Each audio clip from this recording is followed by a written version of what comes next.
अलिफ लैला, कमरुजमा और बदौरा की कहानी। इसी तरह की नई नई कहानियाँ सुनने के लिए हमारे चैनल को सब्सक्राइब करें। फारस देश में 20 दिन की राह पर एक देश खलदान है। उस देश में कई टापू भी शामिल हैं। बहुत दिन पहले वहां का बादशाह शाहजमा था। उसके 4 पत्नियां थीं और 7 विशेष दासियां। वह बड़ा प्रतापी राजा था। उसके देश में समृद्धि और शांति का राज्य था। कोई शत्रु उसके देश पर निगाह नहीं लगाए था, किंतु उसे एक बड़ा दुख था कि उसके कोई संतान नहीं थी।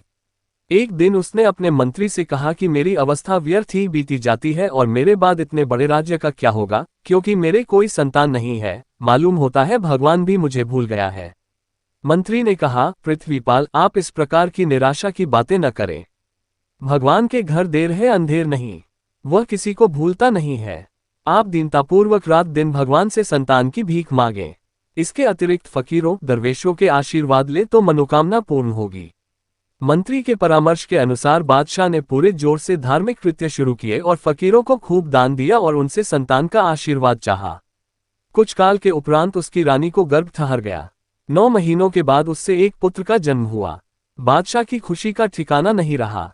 उसने लाखों रुपया फकीरों के दान और अपने अधीनस्थ कार्यकर्ताओं के इनाम पर खर्च किए, यहाँ तक कि उसके देश में कोई भी व्यक्ति भूखा नंगा नहीं रहा और महीनों तक राजमहल में उत्सव होता रहा। राजकुमार अत्यंत रूपवान था। उसका नाम रखा था कमरुज्जमा। बादशाह ने उसके कुछ बड़े होने पर उसकी शिक्षा के लिए कई विशेषज्ञ नियुक्त किए, जो हर प्रकार के कला कौशल और विद्याओं में उसे शिक्षा देते थे। और तो सब ठीक रहा, किंतु शिक्षा के दौरान उस पर न जाने क्या प्रभाव पड़ा कि उसे स्त्रियों से घृणा हो गई। जब वह जवान होने लगा तो बादशाह ने उसे एक दिन अपने पास बुलाकर कहा, मैं चाहता हूं कि अब तुम्हारा विवाह करवा दूं। तुम क्या कहते हो? शहजादे को इस बात से बुरा लगा। उसने पिता की बात का कोई उत्तर न दिया और बहुत देर तक चुपचाप खड़ा रहा। जब बादशाह ने जोर देकर अपनी बात का उत्तर चाहा तो उसने हाथ जोड़कर कहा, पिताजी, आपका आदेश न मानना निश्चय ही बड़ी अशोभनीय बात है, किंतु इस मामले में मैं विवश हूं। मैं विवाह बिल्कुल नहीं करना चाहता। सभी स्त्रियां झूठी और कुटिल होती है। बादशाह को ये सुनकर बड़ा क्रोध आया। उसने कहा, मेरा जी तो चाहता है कि तुम्हें अभी इस अशिष्टता का दंड दूं, किंतु मैं तुम्हें 1 वर्ष का अवसर देता हूं। किंतु 1 वर्ष के बाद भी शहजादा इस बात पर अड़ा रहा कि मुझे विवाह नहीं करना है। उसने कहा कि मैंने सारी पुस्तकों में स्त्रियों की बुराइयां ही पढ़ी हैं, मैं कैसे उनका विश्वास करूं। बादशाह बहुत ही नाराज हुआ और इस बात के लिए तैयार हो गया कि शहजादे को कोई कठोर दंड दे। किंतु मंत्री के कहने पर उसने शहजादे को अपना निश्चय बदलने के लिए 1 वर्ष का और समय दिया। ये समय भी बेकार गया, क्योंकि शहजादा अब भी इस पर अड़ा हुआ था कि मैं विवाह नहीं करूंगा। बादशाह ने एक बार फिर अपने क्रोध पर संयम किया और शहजादे की मां रानी फातिमा से कहा कि तुम अपने बेटे को समझाओ, नहीं तो मैं उसे बड़ा कठोर दंड दूंगा। फातिमा ने शहजादे को समझाया कि तुम्हारे वंश में सदा से यह विवाह की रीति चली आती है, तुम्हारे लिए इसका उल्लंघन करना किसी प्रकार भी उचित नहीं है। कमरुज्जमा ने वही दलील दी कि स्त्रियां भ्रष्ट और धोखेबाज होती हैं। मां ने समझाया, बेटे, तुम सभी स्त्रियों के लिए यह बात कैसे कह सकते हो? कुछ स्त्रियां दुष्ट होती हैं तो कई पवित्र भी होती हैं। मैंने भी कई दुष्ट पुरुषों की कथाएं पढ़ी हैं, किंतु इसका मतलब ये तो नहीं हुआ कि सारे पुरुष दुराचारी होते हैं। किंतु मां के लाख समझाने बुझाने पर भी शहजादा टस से मज न हुआ। कुछ और समय बीता। अंत में बादशाह स्वयं पर संयम न रख सका। उसने आदेश दिया कि शहजादे को एक पुराने और छोटे से मकान में, जिसमें हवा रोशनी भी ठीक से नहीं आती थी, बंद कर दिया जाए। उसने कहा कि उसके लिए 2-4 कपड़े वहां रखवा दो और एक बूढ़ी दासी उसकी सेवा में रख दो और 2-4 पुस्तकें पढ़ने के लिए रखवा दो, किंतु उसे मकान से बाहर न निकलने दिया जाए। लेकिन कमरुज्जमा को कोई परवाह नहीं थी। वह आनंदपूर्वक उस मकान में गया, दिन में पुस्तकें पढ़ता रहा और रात को अपने पलंग पर लेटकर सो गया। उस मकान में एक कुआं था जिसमें जिन्नों के बादशाह दियुमस की परी बेटी मैमून रहती थी। रात को मैमून संसार भ्रमण के लिए रोज की तरह कुएं से निकली। उसे मकान में प्रकाश देखकर आश्चर्य हुआ कि यहाँ रहने के लिए कौन आ गया। यद्यपि शहजादे का शयन कक्ष बाहर से बंद किया हुआ था, तथापि परी को इससे क्या बाधा होती। वह कमरे के अंदर जाकर सोने के पलंग पर रेशमी चादर ओढ़कर सोते हुए शहजादे को एकटक देखने लगी। कमरुज्जमा का अनुपम सौंदर्य देखकर वह ठगी सी रह गई। उसने धीरे से चादर खिसकाकर उसे सिर से पांव तक देखा। कुछ देर उसे देखने के बाद उसने शहजादे के मुंह और माथे का चुंबन किया और पहले की भांति उसे चादर ओढ़ा दी। इसके बाद वह उड़कर आकाश में गई और संसार भ्रमण करने लगी। तभी उसे अपने पीछे पंखों की सरसराहट सुनाई दी। उसने आवाज दी, कौन जा रहा है, इधर आ। उड़ने वाला भी एक जिन था। वह जिन्नों के एक सरदार शहमर का बेटा नहस था। जिन्नों की शहजादी की आवाज सुनकर वह उसके पास आया। मैमून ने पूछा कि तुम कहाँ जा रहे हो। उसने कहा, मैं इस समय चीन देश से आ रहा हूँ। चीन बहुत बड़ा देश है और उसके अंतर्गत कई द्वीप हैं। वहां के बादशाह का नाम गोर है। उसकी बेटी बदौरा है। वह इतनी सुंदर है कि मालूम होता है विधाता ने उससे अधिक सुंदर किसी को नहीं पैदा किया है। न मनुष्यों में और न हमारी जाति में उससे बढ़कर कोई रूपवान है। नहस ने आगे कहा, शहजादी बदौरा के होंठ मूंगे की तरह हैं, आंखें तिरछी और मदभरी हैं, उसकी केशराशि श्यामल घटा की भांति है जिसमें लगे चांदी के सितारे बिजली की तरह चमकते हैं। उसकी नाक बड़ी ही सुडौल है और माथा बड़ा उज्ज्वल है। उसकी दंत पंक्ति जैसे मोती की लड़ी हो। उसकी चाल हसन की भांति है और उसकी आवाज में चांदी की घंटियों की खनक है। वह हंसती है तो नैर फूल झड़ते हैं। उसका यौवन उन्नत और पुष्ट है। संक्षेप में वह हर मामले में अद्वितीय है। बादशाह गौर ने करोड़ों अशफियों की लागत से अपनी प्यारी बेटी के लिए एक सतखंडा महल बनवाया है। उसका पहला खंड बिल्लौर पत्थर का है, दूसरा खंड तांबे का, तीसरा फौलाद का, चौथा पीतल का, पांचवां कसौटी के पत्थर का है, छठा खंड चांदी का है और सातवां खंड सोने का। इस महल के चारों ओर मनोहर वाटिका है। इसमें हर प्रकार के फलों और हर प्रकार के फूलों के वृक्ष हैं। उस वाटिका में हर समय पके फलों और सुगंधित फूलों की खुशबू गमगमाती रहती है। जगह जगह फव्वारे चलते हैं और स्वच्छ जल की नहरें और तालाब जगह जगह बने हैं। कुछ पेड़ ऐसे घने हैं जिनके नीचे धूप नहीं आती और वहां आराम करने में सारी थकन मिट जाती है। उस बादशाह का ऐश्वर्य और शहजादी के रूप की प्रशंसा सुनकर दूर दूर के देशों के राजकुमारों ने उससे विवाह का प्रस्ताव किया है। बादशाह ने अपनी बेटी को अनुमति दे रखी है कि जिससे चाहे विवाह करे, किंतु शहजादी को विवाह से चिढ़ है। उसके माँ बाप ने बहुत समझाया किंतु वह राजी नहीं होती और कहती है कि अगर आप लोगों ने विवाह के लिए जोर दिया तो आत्महत्या कर लूंगी। बादशाह ने उसे एक मकान में बंदी बना रखा है। उसकी सेवा के लिए 10 बूढ़ी स्त्रियां नियत की गई हैं, जिनकी प्रमुख वह स्त्री है जिसका दूध राजकुमारी ने बचपन में पिया है। अब न शहजादी स्वयं कहीं जा सकती है न उसके पास कोई जा सकता है। बादशाह ने अपनी पुत्री को पागल समझकर यह विज्ञापित कर दिया है कि जो हकीम या ज्योतिषी या तांत्रिक उसे अच्छा कर देगा उसी के साथ राजकुमारी का विवाह हो जाएगा। मुझे इस बात का बड़ा दुख है कि वह परम सुंदरी राजकुमारी इस प्रकार से बंदीगृह के दुख भोग रही है। मैमून ने हंसकर नहस से कहा, मालूम होता है तुम्हारी अकल ठिकाने नहीं है। एक बेकार सी लड़की के रूप की इतनी प्रशंसा कर रहे हो। अगर तुम उस शहजादे को देखो जिसे मैंने देखा है और जिसने मेरा मन मोह लिया है तो तुम्हें मालूम होगा कि सौंदर्य किसे कहते हैं। बल्कि मुझे विश्वास है कि शहजादे को देखकर तुम चीन की राजकुमारी का सौंदर्य भूल ही जाओगे। नहस ने कहा, शहजादी, वह रूपवान शहजादा कहाँ है? मैमून ने कहा, वह तो अति निकट है। वह भी बंदी होकर एक मकान में पड़ा है क्योंकि उसने भी विवाह करने से इनकार कर दिया है। वह उसी मकान में बंद है जिसके कुएं में मैं रहती हूँ। नहस ने कहा, मैं उस शहजादे को देखने के बाद ही कह सकता हूं कि वह कितना सुंदर है। फिर भी मैं कहता हूं कि चीन की शहजादी अधिक सुंदर है। परी बोली कि तुम झक मारते हो, शहजादी उसके मुकाबले में क्या होगी। इसी तरह वे दोनों बड़ी देर तक बहस करते रहे। अंत में जिन बोला, परी रानी, तुम्हें इस प्रकार मेरी बात का विश्वास नहीं होगा। मैं उसे उसके मकान से उड़ा कर लाता हूं, फिर तुम खुद ही देख लेना। मैमून बोली, अच्छी बात है, तुम उसे लाकर शहजादे के पास लिटा दो ताकि दोनों की तुलना हो सके। जिन ने उड़ान भरी और कुछ ही क्षणों में चीन की राजकुमारी को लाकर उसने शहजादे के बगल में लिटा दिया। लेकिन इससे भी बात न बनी। परी जिद करती रही कि कमरुज्जमा अधिक सुंदर है और नहस राजकुमारी बदौरा की प्रशंसा करता रहा। अंत में दोनों ने तय किया कि किसी तीसरे व्यक्ति को लाकर फैसला करवाएं कि कौन अधिक सुंदर है। परी ने जमीन पर पांव पटका तो जमीन फट गई और उसमें से एक लंगड़ा, काना और कुबड़ा जिन निकला जिसके सिर पर 6 सींग थे और हाथ पांव बहुत ही लंबे थे। उसने आकर परी मैमून को दंडवत प्रणाम किया और पूछा कि मुझे किस सेवा के लिए बुलाया गया है। परी ने कस्क्स नामी इस भयानक जिन से कहा कि मेरे और नहस के बीच बहस पड़ गई है कि इन दोनों में कौन अधिक सुंदर है, तू इस बात का फैसला कर दे। कस्क्स बहुत देर तक दोनों को देखता रहा किंतु कुछ निर्णय न कर सका। उसने कहा, अभी तो कुछ नहीं कह सकता। कोई एक बात में बढ़कर है, कोई दूसरी बात में। अगर यह बारी बारी से जागकर एक दूसरे को प्रेमदृष्टि से देखे तो संभव है कि उनका वास्तविक सौंदर्य प्रकट हो। मैमून और नहस ने कस्क्स का ये सुझाव पसंद किया।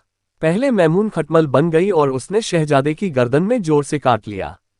शहजादे ने खटमल पकड़ने के लिए हाथ मारा, किंतु मैमून फुर्ती से अपनी असली सूरत में आ गई और फिर तीनों अदृश्य होकर देखने लगे कि शहजादा क्या करता है।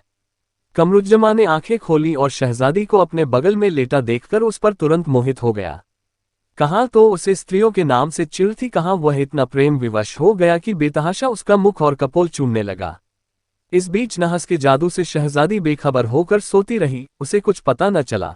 शहजादे ने सोचा कि कदाचित यह वही सुंदरी है जिसके साथ मेरे माँ बाप मेरा विवाह करना चाहते थे। अगर मैं इसे पहले देख लेता तो शादी करने से क्यों इनकार करता। उसे अपनी इस मूर्खता पर बड़ी लज्जा आई कि बेकार ही माता पिता की आज्ञा का उल्लंघन किया। उसने शहजादी को जगाना चाहा, किंतु वह तो जिन नहस के जादू के प्रभाव से बेखबर सो रही थी। कमरुज्जमा ने शहजादी की नीलम की अंगूठी उतारी और उसकी जगह अपनी हीरे की अंगूठी पहना दी और स्वयं शहजादी की नीलम की अंगूठी पहनकर अपनी जगह पहले की तरह लेटा रहा और कुछ ही क्षणों में मैमून के जादू से अचेत होकर सो गया। अब जिन नहस ने मच्छर बनकर शहजादी के होंठ पर डंक मारा, जिसके दर्द से वह जाग उठी। उसे ये देखकर बड़ा आश्चर्य हुआ कि उसके बगल में ये सुंदर युवक कैसे आकर सो गया। वह भी विवाह से बहुत चिढ़ती थी, किंतु कमरुज्जमा पर तुरंत मोहित हो गई। उसने सोचा कि मेरे पिता शायद मेरा विवाह इसी युवक से करना चाहते थे और मैं अपनी मूर्खता और हठवादिता के कारण इनकार करती रही। किंतु उसे यह बड़ा अजीब लगा कि मेरा प्रियतम मेरे पास आकर भी केवल सो रहा है और न प्रेम दृष्टि डालता है न बातचीत करता है। कुछ देर बाद वह स्वयं को न रोक सकी। उसने शहजादे की बांह पकड़कर कई झटके दिए, किंतु वह तो मैमून के जादू से अचेत होकर सोया था। फिर शहजादी उसका हाथ चूमने लगी। उसने देखा कि मेरी अंगूठी इसकी उंगली में है। अपना हाथ देखा तो उसने दूसरी अंगूठी पाई। उसने सोचा कि शायद मुझे याद नहीं रहा है, किंतु मेरा विवाह इस युवक के साथ हुआ है, वरना यह अंगूठियां कैसे बदली जाती। उसने शहजादे को गले से लिपटा कर बहुत प्यार किया और फिर सो रही। मैमून ने नहस से कहा, तुमने देख लिया कि शहजादा अधिक सुंदर है, तभी शहजादी पागल की तरह उसे प्यार कर रही थी। अब तुम शहजादी को उसके महल में पहुंचा दो। ये कहकर उसने कस्क को भी विदा दी और स्वयं अपने कुएं में वापस आ गई। कमरुज्जमा सुबह जागा और उसने शहजादी को अपने पास न देखा। उसने सोचा कि शायद मेरे पिता ने उसे बुला भेजा है। उसने अपनी सेवा के लिए नियत दास को पुकारा। वह शहजादे के सामने हाथ जोड़कर खड़ा हो गया। शहजादे ने हाथ मुंह धोकर पूछा कि जो सुंदरी रात को मेरे पास सो रही थी वह कहाँ गई। दास ने कहा, सरकार, मैंने तो किसी सुंदरी को नहीं देखा। फिर यहाँ कोई सुंदरी आ कैसे सकती है? इस कमरे पर तो बाहर की ओर से ताला लगा रहता है। आपने निश्चय ही कोई स्वप्न देखा होगा। कमरुज्जमा को यह सुनकर बड़ा क्रोध आया। उसने दास को बहुत मारा और बराबर पूछता रहा कि वह सुंदरी कहाँ गई। दास बेचारा क्या बताता। कमरुज्जमा ने कहा कि तू बहुत दुष्ट है, साधारण दंड से नहीं मानेगा। ये कहकर उसने अन्य दासों को बुलाकर इस दास को रस्सी से बंधवाया और कुएं में लटकवा दिया। दास ने सोचा कि मैं अपनी सच बात पर अड़ता हूं तो इसी तरह मर जाऊंगा, क्योंकि शहजादा निश्चय ही पागल हो गया है। उसने पुकार कर कहा, सरकार, मुझे प्राणों की भिक्षा दे तो मैं सही बात बता दूं। शहजादे ने उसे निकलवाया और कहा कि अब मेरी बात का जवाब दे। उसने हाँफते हुए कहा कि मुझे जरा दम तो लेने दीजिए। कुछ क्षणों में वह दास लघुशंका के बहाने उठा। उसने बाहर आकर फिर कमरे में ताला डाल दिया और दौड़कर बादशाह के पास गया। उसने शहजादे की सारी बातें बताईं कि किसी कल्पित सुंदरी के पीछे उसने मुझे बहुत मारा और कुएं में लटकवा दिया और मैं बहाना बनाकर यहाँ आया हूँ। उसने कहा, पृथ्वीपाल, आप स्वयं ही विचार कर देखें कि जब बाहर से ताला बंद है तो कोई स्त्री कैसे अंदर जा सकती है और बाहर आ सकती है। बादशाह को भी यह सब सुनकर आश्चर्य हुआ। उसने मंत्री को आदेश दिया कि वह शहजादे के पास जाकर पूरा हाल मालूम करे। मंत्री ने शहजादे के मकान में जाकर उसे प्रणाम किया और कहा कि आपके पिता आपकी बातें सुनकर चिंतित हैं। उन्होंने मुझसे कहा है कि मैं आपसे उस स्त्री के बारे में पूछूं जिसे आपने स्वप्न में देखा है।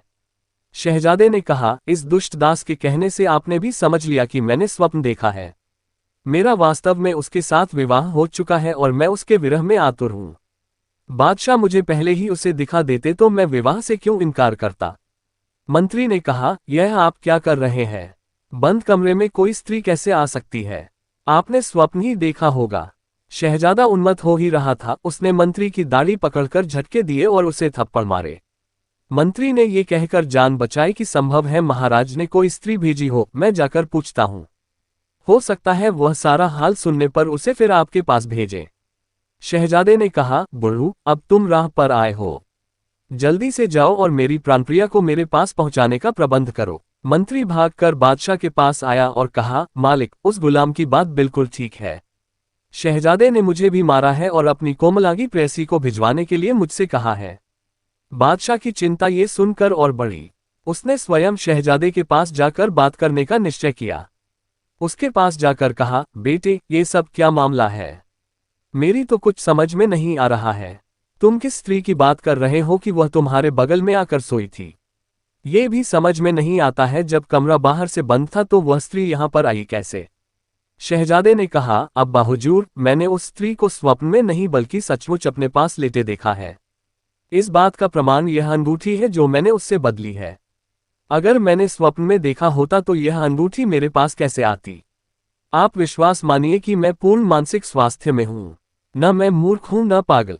आप कृपा करके उस सुंदरी को मेरे पास भेजें। यदि आप पहले ही उस कोमलांगी को दिखा देते तो मैं क्यों शादी से इनकार करता और क्यों आपकी आज्ञा का उल्लंघन करता? बादशाह अंगूठी देखकर सोचने लगा कि वास्तव में यह अंगूठी शहजादे की नहीं है, बल्कि उसके देश भर में ऐसी गधत की अंगूठियां नहीं बनती हैं और इसका नीलमणि भी अत्यंत मूल्यवान है। मालूम होता है कि शहजादे की बात गलत नहीं है, फिर भी यह समझ में नहीं आता कि ताला बंद कमरे में कोई स्त्री कैसे आई गई, विशेषकर जब वह अति सुंदर तरुणी हो। उसने सोच विचार कर कमरुज्जमा को कैद से निकालकर अपने महल में रखा और उसे बहुत दिलासा दिया कि तुम चिंता न करो, हम उस तरुणी को तुम्हारे लिए जरूर ढूंढ निकालेंगे और उसका विवाह तुम्हारे साथ करेंगे। वह स्वयं भी अधिकतर शहजादे के समीप रहने लगा। इससे राज्य प्रबंध को यथोचित समय न दे पाता था। अतएव एक दिन उसके मंत्री ने कहा, आप पूर्ववत राजकाज में संलग्न हो जाए ताकि देश को किसी प्रकार की हानि न हो। और जहां तक शहजादे का प्रश्न है, उसे समुद्र के बीच में बसे खिरद नामी द्वीप के किले में भेज दीजिए। वहां हर देश के जहाज और हर देश के लोग आते ही रहते हैं, उनसे बात करके शहजादे का जी बहला रहेगा। फिर वह स्थान यहां से दूर भी नहीं है, आप जब चाहे उसके पास जा सकते हैं। बादशाह को मंत्री की राय पसंद आई। उसने शहजादे को खिरद टापू के किले में भेज दिया। वह स्वयं भी कभी कभी उसे देखने जाया करता था। अब इधर का हाल सुनिए। नहस जिन ने जब शहजादी को ले जाकर उसके आवास में छोड़ दिया तो दूसरे दिन सवेरे वह अपने साधारण नियमानुसार जागी। उसने अपने आसपास शहजादा कमरुज्जमा की खोज की। उसे न पाकर अपनी रक्षिका वृद्धा दासी को पुकारा और घबरा कर पूछने लगी कि वह सुंदर युवक जो रात को मेरे साथ सो रहा था कहाँ चला गया है, उसे तुरंत ही मेरे पास ला। बुढ़िया को बड़ा आश्चर्य हुआ। उसने कहा, प्यारी बेटी, तुम्हें क्या हो गया है? यह क्या कह रही हो? तुम्हारे शयनगृह में चिड़िया तक का प्रवेश तो संभव नहीं है, सुंदर युवक कहाँ से आ जाएगा? तुमने अवश्य कोई सपना देखा है। भगवान के लिए ऐसी बातें न करो। तुम्हारी बातों का तुम्हारे माता पिता को पता चलेगा तो मेरी गर्दन उड़ा दी जाएगी। शहजादी बदौरा को दासी की बात पर बड़ा गुस्सा आया। उसने बुढ़िया के केश पकड़ लिए और उसे बेतहाशा मारना शुरू किया। बुढ़िया तड़पकर उसकी पकड़ से निकल गई और भागी भागी राजमहल में पहुंची। वहां जाकर उसने बादशाह और बेगम को बताया कि बदौरा कैसी पागलपन की बातें करती है। वे दोनों परेशान होकर शहजादी के पास पहुंचे और बोले, बेटी, तुमने रात को क्या स्वप्न देखा जिससे तुम इतनी परेशान हो गई हो कि बेकार बकवास करने लगी? शहजादी बदौरा ने लज्जावश सिर झुकाकर कहा, मुझे बड़ा खेद है कि आप लोग मेरा विवाह करना चाहते थे और मैं नादानी से जिद करके आपकी आज्ञा का उल्लंघन करती रही, किंतु जिस युवक को आपने मेरे लिए चुना है वह रात को मेरे साथ आकर सोया था। मैं सच कहती हूँ कि अगर आप पहले से उसे दिखा देते तो मैं विवाह से इनकार ही क्यों करती। अब कृपया उसे तलाश कराए, न जाने वह कहाँ चला गया है। मुझे उसके प्रेम ने ऐसा जकड़ लिया है कि मैं उसके बगैर एक क्षण नहीं रह सकती। वह न मिला तो मैं आत्महत्या कर लूंगी। अगर आपको विश्वास न हो तो ये देखिए, वह अपनी अंगूठी मुझे दे गया है। उसके माता पिता को ये देखकर वास्तव में आश्चर्य हुआ कि अंगूठी किसी और की है, शहजादी की नहीं। वे बहुत सोचते रहे किंतु उनकी समझ में कुछ नहीं आया कि इतनी कड़ी कैद के बाद भी कोई आदमी कैसे यहाँ तक आया और अंगूठी बदल गया। बहुत सिर मारने पर भी उनकी समझ में बेटी की बात नहीं आई और उन्होंने समझ लिया कि वह बिल्कुल पागल हो गई है। उन्होंने सोने की जंजीरें मंगाकर उनसे बेटी के हाथ पांव जकड़ दिए और अति दुखित होकर अपने महल को वापस आए। उन्होंने आदेश दिया कि एक विश्वस्त बूढ़ी दासी के अलावा इसके पास कोई नहीं जा सकेगा। उन्होंने बंदीगृह के चारों ओर का पहरा भी बड़ा सख्त कर दिया। इसके अतिरिक्त बादशाह ने दरबार में सारे अमीरों और सामंतों के समक्ष घोषणा की कि मेरी बेटी पर उन्माद का प्रकोप हुआ है। कोई भी व्यक्ति जो उसे अच्छा कर देगा उसके साथ कुमारी का विवाह कर दिया जाएगा और युवराज बना दिया जाएगा, किंतु जो व्यक्ति इस प्रयत्न में असफल होगा उसे प्राणदंड दिया जाएगा। इस घोषणा के बाद बहुत से हकीम, वैद्य, तांत्रिक, योगी आदि शहजादी के इलाज के लिए आए और विफल होकर प्राण गंवा बैठे। 2-3 वर्षों में लगभग 150 व्यक्तियों को इस सिलसिले में मृत्युदंड मिला। बादशाह ने शहर की रक्षाभित्ति के साथ उन सभी के सिरों को लटकवा दिया। अब किसी का साहस शहजादी के इलाज के लिए आगे आने का नहीं होता था। जो दासी उस शहजादी की सेवा के लिए नियुक्त थी, उसके पुत्र के साथ शहजादी बचपन में खेली थी। उस युवक का नाम मर्जुबन था। वह चीन के बाहर विद्याध्ययन करने गया था।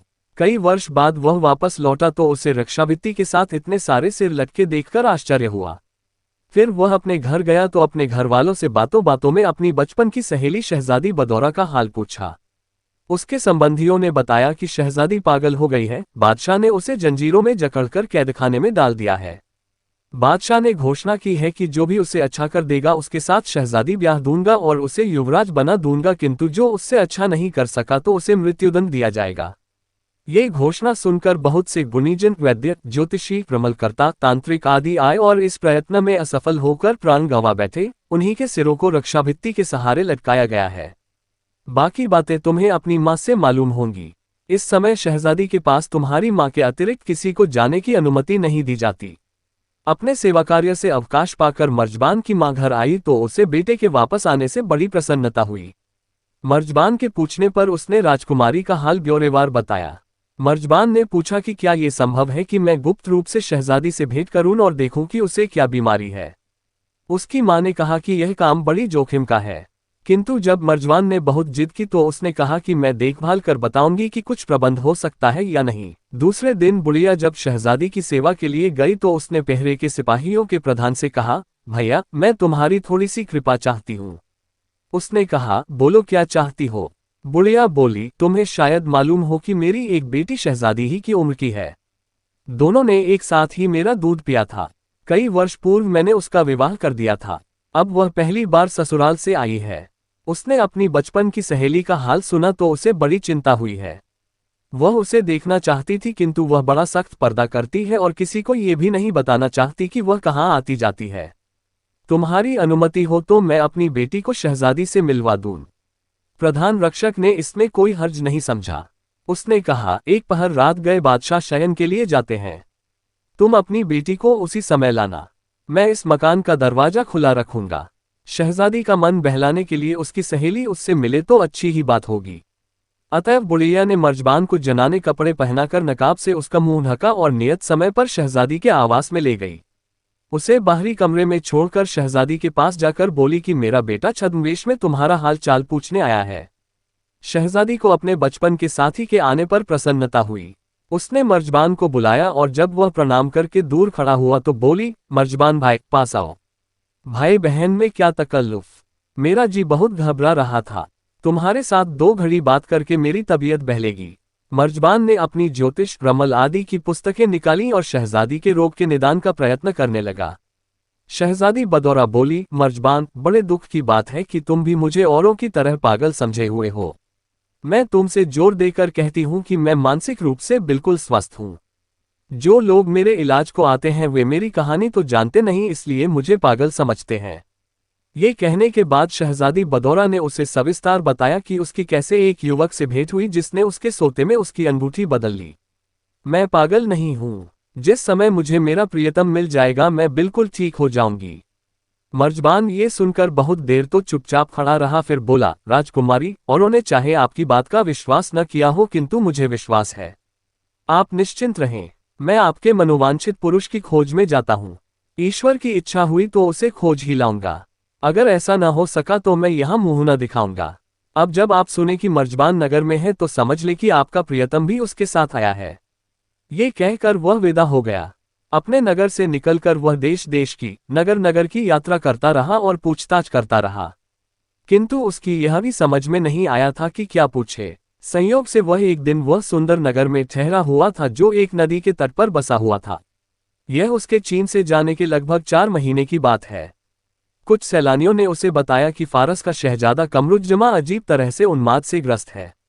वह सख्त पहरे के अंदर था, फिर भी कहता है कि उसके साथ एक सुंदरी लेटी जिससे उसने अंगूठी बदली है। मर्जबान को आशा हुई कि शायद यह वही पुरुष है जिसका उल्लेख बदौरा ने किया है। उसने उस द्वीप का मार्ग पूछा जहां कमरुज्जमा किले में कैद था। मालूम हुआ कि दो रास्ते हैं। एक थल मार्ग है जो निरापद है किंतु लंबा है, दूसरा समुद्री मार्ग है किंतु वह खतरनाक है। मर्जबान ने खतरनाक समुद्री मार्ग ही से जाना निश्चित किया। कुछ दिनों तक तो यात्रा ठीक रही किंतु बाद में एक तेज तूफान आया जिसने जहाज को एक पहाड़ के जलमार्ग पर पटक दिया। जहाज टुकड़े टुकड़े होकर गहरे समुद्र में आ गिरा। जहाज के सारे लोग डूब गए किंतु मर्जबान कुशल तैराक भी था। वह एक तख्ते का सहारा लेकर तैरता रहा और धीरे धीरे उसी द्वीप के तट पर आ लगा जहां कमरुज्जमा को कैद कर रखा गया था। संयोग की बात थी कि उसी समय बादशाह वहां समुद्र को देखकर मन बहला रहा था। मर्जबान को तख्ते के सहारे तैरते देखकर उसने मंत्री को आज्ञा दी कि इस आदमी को तुरंत डूबने से बचाया जाए। मांझी लोग आज्ञा पाकर समुद्र में गए और मर्जबान को निकालकर उसे बादशाह के समक्ष ले गए। बादशाह ने उससे बात करने के बाद आदेश दिया कि यह व्यक्ति शिक्षित और बुद्धिमान है और शहजादे का समवयस्क भी, अतएव इसे उसके साथी के रूप में शहजादे के पास रखा जाए। उसने शहजादे की बीमारी का हाल उससे कहा। मर्जबान अंगूठी बदलने की बात सुनकर समझ गया कि बदौरा इसी शहजादे की बातें करती है। उसने बादशाह से प्रार्थना की कि अगर उसे एकांत में शहजादे से बात करने दिया जाए तो संभव है कि शहजादे का रोग दूर हो जाए। बादशाह ने इसकी अनुमति दे दी। अकेले में कमरुज्जमा ने मर्जबान से पूछा कि तुम कौन हो और कहां से आए हो। उसने धीरे से कहा, सरकार, मैं चीन से आया हूं। जो सुंदरी आपके समीप आकर लेटी थी और जिससे आपने अपनी अंगूठी बदली है उससे मैं अच्छी तरह जानता हूं। वह चीन के महापराक्रमी सम्राट की पुत्री है। उसका नाम बदौरा है। जिस प्रकार आप उसके वियोग में उन्मत्त हो गए हैं वैसे ही वह भी आपके विछोह में जलविहीन मछली की तरह तड़पती रहती है। मर्जबान ने आगे बताया, मैं उसका दूध भाई हूं और उससे मुझ पर पूरा विश्वास है, इसलिए उसने मुझे अपना और आपका हाल ब्यौरेवार बताया है। आप ही की भांति वह भी अपने पिता के आदेशानुसार कैद में है, बल्कि आपसे अधिक दुर्दशा में है क्योंकि उसे सोने की जंजीरों से बांध दिया गया है। उसके पिता ने मुनादी करवा दी है कि जो कोई मेरी बेटी को ठीक कर देगा उसे मैं अपना दामाद और युवराज बना दूंगा, किंतु जो इस प्रयत्न में असफल हुआ उससे मरवा डालूंगा। इसी चक्कर में लगभग 150 ज्योतिषियों, रमल के जानकारों, तांत्रिकों, हकीमों ने अपनी जान गंवा दी है और नगर की रक्षाभित्ति के सहारे उनके सिर लटके हैं। अगर आप वहां जाएंगे तो निश्चय ही शहजादी ठीक हो जाएगी और सम्राट अपने वचन के अनुसार उससे आपका विवाह करा देंगे और आपको सम्राट के मरणोपरांत वहां का राज्य भी मिलेगा। इसलिए अब सबसे पहले तो जरूरी है कि आप ठीक तरह से स्वास्थ्यवर्धक भोजन करके अपने शरीर में शक्ति पैदा करें और फिर मेरे साथ चीन चलें। कमरुज्जमा को यह सुनकर इतनी प्रसन्नता हुई कि वह उत्साह के मारे खड़ा हो गया। उसे अपनी प्रियतमा से मिलने की आशा हो गई थी। उसने स्नान करके अच्छे वस्त्र धारण किए और सबसे साधारण रूप में हंसने बोलने लगा। उसने अपने पिता के साथ डटकर भोजन किया। बादशाह ये देखकर फूला न समाया। उसने अपने पुत्र को गले लगाया और खिरत द्वीप के किले से निकालकर अपने महल में ले गया। उसने राज्य भर में शहजादे के स्वास्थ्य लाभ पर बड़ा भारी उत्सव कराया और महल में सामंतों और प्रमुख नागरिकों की बड़ी शानदार दावत की। उसने दीन, अनाथ और भिखारियों को मुंह मांगा दान भी दिया। राज्य के सभी लोग अपने शहजादे के स्वास्थ्य लाभ से बहुत प्रसन्न हुए और कई दिनों तक उत्सव चलता रहा। कमरुज्जमा ने अब स्वास्थ्यकारी भोजन करना आरंभ कर दिया था, इसलिए कुछ ही दिनों में उसके शरीर में पूर्ववत शक्ति आ गई। फिर उसने मर्जबान से कहा कि अब मुझमें वियोग सहने की और शक्ति नहीं है। मैं तुम्हारे साथ चीन के लिए तुरंत ही रवाना होना चाहता हूं, किंतु मेरे पिताजी मुझे इतना चाहते हैं कि इतनी दूर की यात्रा की अनुमति न देंगे। ये कहकर वह रोने लगा। मर्जबान ने कहा, आपकी बात ठीक है, किंतु एक तरकीब है जिससे आप यहां से निकल सकते हैं। आप अपने पिता से 2-3 दिन के लिए आखिर पर जाने की अनुमति लीजिए और अपने साथ मुझे और कुछ सेवकों को रखिए। साथ में 2 असील तीव्रगामी घोड़े भी ले चले। वहां से हम दोनों चीन को चल देंगे। शहजादे को उसकी राय पसंद आई। उसने बादशाह से आखिर की अनुमति मांगी, जो उसने प्रसन्नतापूर्वक दे दी। ये लोग पूर्व दिशा की ओर चल दिए। सायं होने पर ये लोग एक सराय में रुके। खाने पीने के बाद और लोग सो गए, किंतु आधी रात को ये दोनों अपने तेज घोड़े पर निकल पड़े। उन्होंने एक तीसरा मामूली घोड़ा भी लिया और राजसेवकों जैसी एक पोशाक भी। 5-6 घंटे चलने के बाद वे उस चौराहे पर पहुंचे जहां से जंगल शुरू होता था। मर्जबान ने शहजादे से कहा कि आप अपने कपड़े उतार कर मुझे दे दें और यह नौकरों जैसे कपड़े पहन ले। शहजादे ने ऐसा ही किया। मर्जबान ने तीसरे घोड़े को मार डाला और उसके खून में कमरुज्जमा की शाही पोशाक फाड़कर लिथेड़ दी और घोड़े की लाश को खींचकर छुपा दिया और चौराहे के पास खून से सनी और तार तार शाही पोशाक डाल दी। शहजादे ने आश्चर्य से पूछा कि तुमने ऐसा क्यों किया? मर्जबान ने कहा, आपके सेवकगण आपको ढूंढते हुए यहाँ आएंगे और इन कपड़ों को देखकर समझेंगे कि कोई वन्य पशु आपको खा गया। फिर आपकी तलाश छोड़ दी जाएगी और हम आराम से चलेंगे। तत्पश्चात वे दोनों बहुत सी अशर्फियां और जवाहिरात लेकर कभी समुद्री और कभी थल मार्ग से यात्रा करते हुए चीन पहुंचे। उन्होंने एक सराय में ठहरकर 3 दिन तक विश्राम किया। इस बीच मर्जबान ने शहजादे के लिए हकीमों जैसे कपड़े बनवा लिए। फिर हम्माम में दोनों ने स्नान किया और शहजादे ने हकीमी लिबास पहना। मर्जबान ने कहा कि अब तुम बादशाह के पास हकीम बनकर जाओ और बदौरा की चिकित्सा की बात करो और मैं बदौरा के पास जाकर तुम्हारे आगमन का समाचार देता हूँ। ये कहकर वह अपने घर गया और अपनी माँ से कहा कि तुम तुरंत शहजादी को मेरे आने की खबर करो। इधर कमरुज्जमा महल में नीचे पहुंचा और पुकार कर कहने लगा, मैं दूर देश से आया हुआ हकीम हूँ। मैं शहजादी का इलाज करना चाहता हूँ। यदि शहजादी मेरे इलाज से अच्छी हो जाएगी तो बादशाह अपने वचनानुसार उससे मेरा विवाह कर दे, वरना मुझे मृत्युदंड दे दे। बादशाह के सेवकों ने उसकी सौंदर्य और यौवनावस्था को देखकर दुख किया कि यह कहाँ मरने के लिए आ गया है। उन्होंने उसे बहुत समझाया कि क्यों अपनी जान का दुश्मन हुआ है, तेरे डे से न मालूम कितने आदमी मर गए हैं। किंतु कमरुज्जमा अपनी बात पर दृढ़ रहा।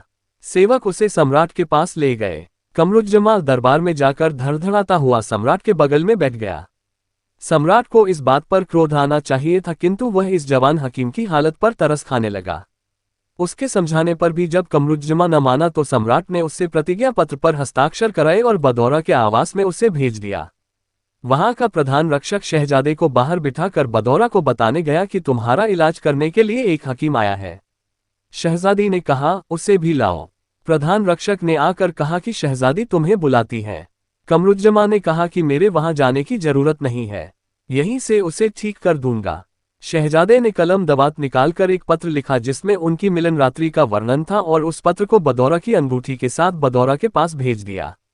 बदौरा ने पत्र पढ़ा और अपनी अंगूठी पहचान ली और समझ गई कि यह मेरा प्रिय पुरुष है। उसने झटके से जंजीरें तोड़ डाली और दौड़ती हुई वहां आई जहां शहजादा बैठा था। दोनों ने एक दूसरे को पहचान आलिंगनबद्ध हो गए। शहजादी की परिचारिका बुढ़िया ने दोनों को अंदर बैठाया। दोनों प्रेम की बातें करने लगे। बदौरा ने अपनी अंगूठी शहजादे को देकर कहा, तुम इसे अपने पास ही रखो और मैं भी तुम्हारी अंगूठी अपनी जान से भी प्यारी समझकर अपने पास रखूंगी। बदौरा के प्रधान रक्षक ने दौड़कर सम्राट को सूचना दी कि हकीम ने तो दूर ही से शहजादी को स्वस्थ कर दिया और अब वह बिल्कुल सामान्य रूप से बातचीत कर रही है। सम्राट तुरंत ही बदौरा के आवास में आया और बेटी को पूर्ण स्वस्थ देखकर अपने सीने से लगा लिया। फिर उसने बदौरा का हाथ कमरुज्जमा के हाथ में देकर कहा कि मैं अपनी प्रतिज्ञा के अनुसार अपनी बेटी तुम्हें दे रहा हूं। अब तुम बताओ कि तुम कौन हो और कहां से आए हो। कमरुज्जमा ने कहा कि मैं न हकीम हूं न तांत्रिक, मैं फारस देश के खलदान नामक भाग के बादशाह का पुत्र हूं। फिर उसने अपने प्रेम का सविस्तार वर्णन सम्राट के सन्मुख किया। सम्राट को ये सब सुनकर बड़ा आश्चर्य हुआ और उसने आदेश दिया कि इस वृतांत को स्वर्णाक्षरों में लिखवाकर शाही ग्रंथागार में रखवा दिया जाए। फिर उसने अपने कर्मचारियों को आदेश दिया कि विवाह की तैयारियां की जाएं। कुछ दिनों में तैयारियां पूरी हो गईं और बदौरा का करुज्जमा के साथ विवाह हो गया। दोनों प्रेमियों की बड़े दिनों की मनोकामना पूरी हुई और वे आनंदपूर्वक रहने लगे। सम्राट ने कमरुज्जमा को अपना मंत्री नियुक्त कर दिया और उससे राज्य प्रबंध में सहयोग लेने लगा। किंतु यह आनंद उल्लास कुछ दिनों बाद ठंडा पड़ गया। हुआ ये कि कमरुज्जमा ने एक रात यह स्वप्न देखा कि उसका पिता मरणासन है और रो रो कर कह रहा है कि हाय मेरा इकलौता बेटा मुझसे बिछुड़ गया और उसके वियोग में मेरे प्राण निकल रहे हैं। कमरुज्जमा ये स्वप्न देखकर चौंक उठा और दुख के मारे रोने लगा। उसके रोदन से उसकी पत्नी जाग गई और परेशान होकर पूछने लगी कि तुम्हें क्या हो गया है, रो क्यों रहे हो। कमरुज्जमा ने उसे बताया कि मैंने क्या सपना देखा है। शहजादी बदौरा समझ गई कि उसे अपने पिता की बहुत याद आएगी और उसका जी इस देश में नहीं लगेगा। उसने शहजादे को दिलासा दिया कि मैं तुम्हें तुम्हारे पिता से मिलवाने का प्रबंध करूंगी। इससे दूसरे दिन उसने अपने पिता से कहा कि हम लोग 1 वर्ष के लिए देशाटन को जाना चाहते हैं। उसने खेदपूर्वक ये बात स्वीकार कर ली और बहुत से सेवक, घोड़े, हाथी, अशर्फियां और रत्नादि देकर कहा कि तुम लोग 1 वर्ष में वापस जरूर आ जाना। वह स्वयं भी कुछ दूर तक उनके साथ गया।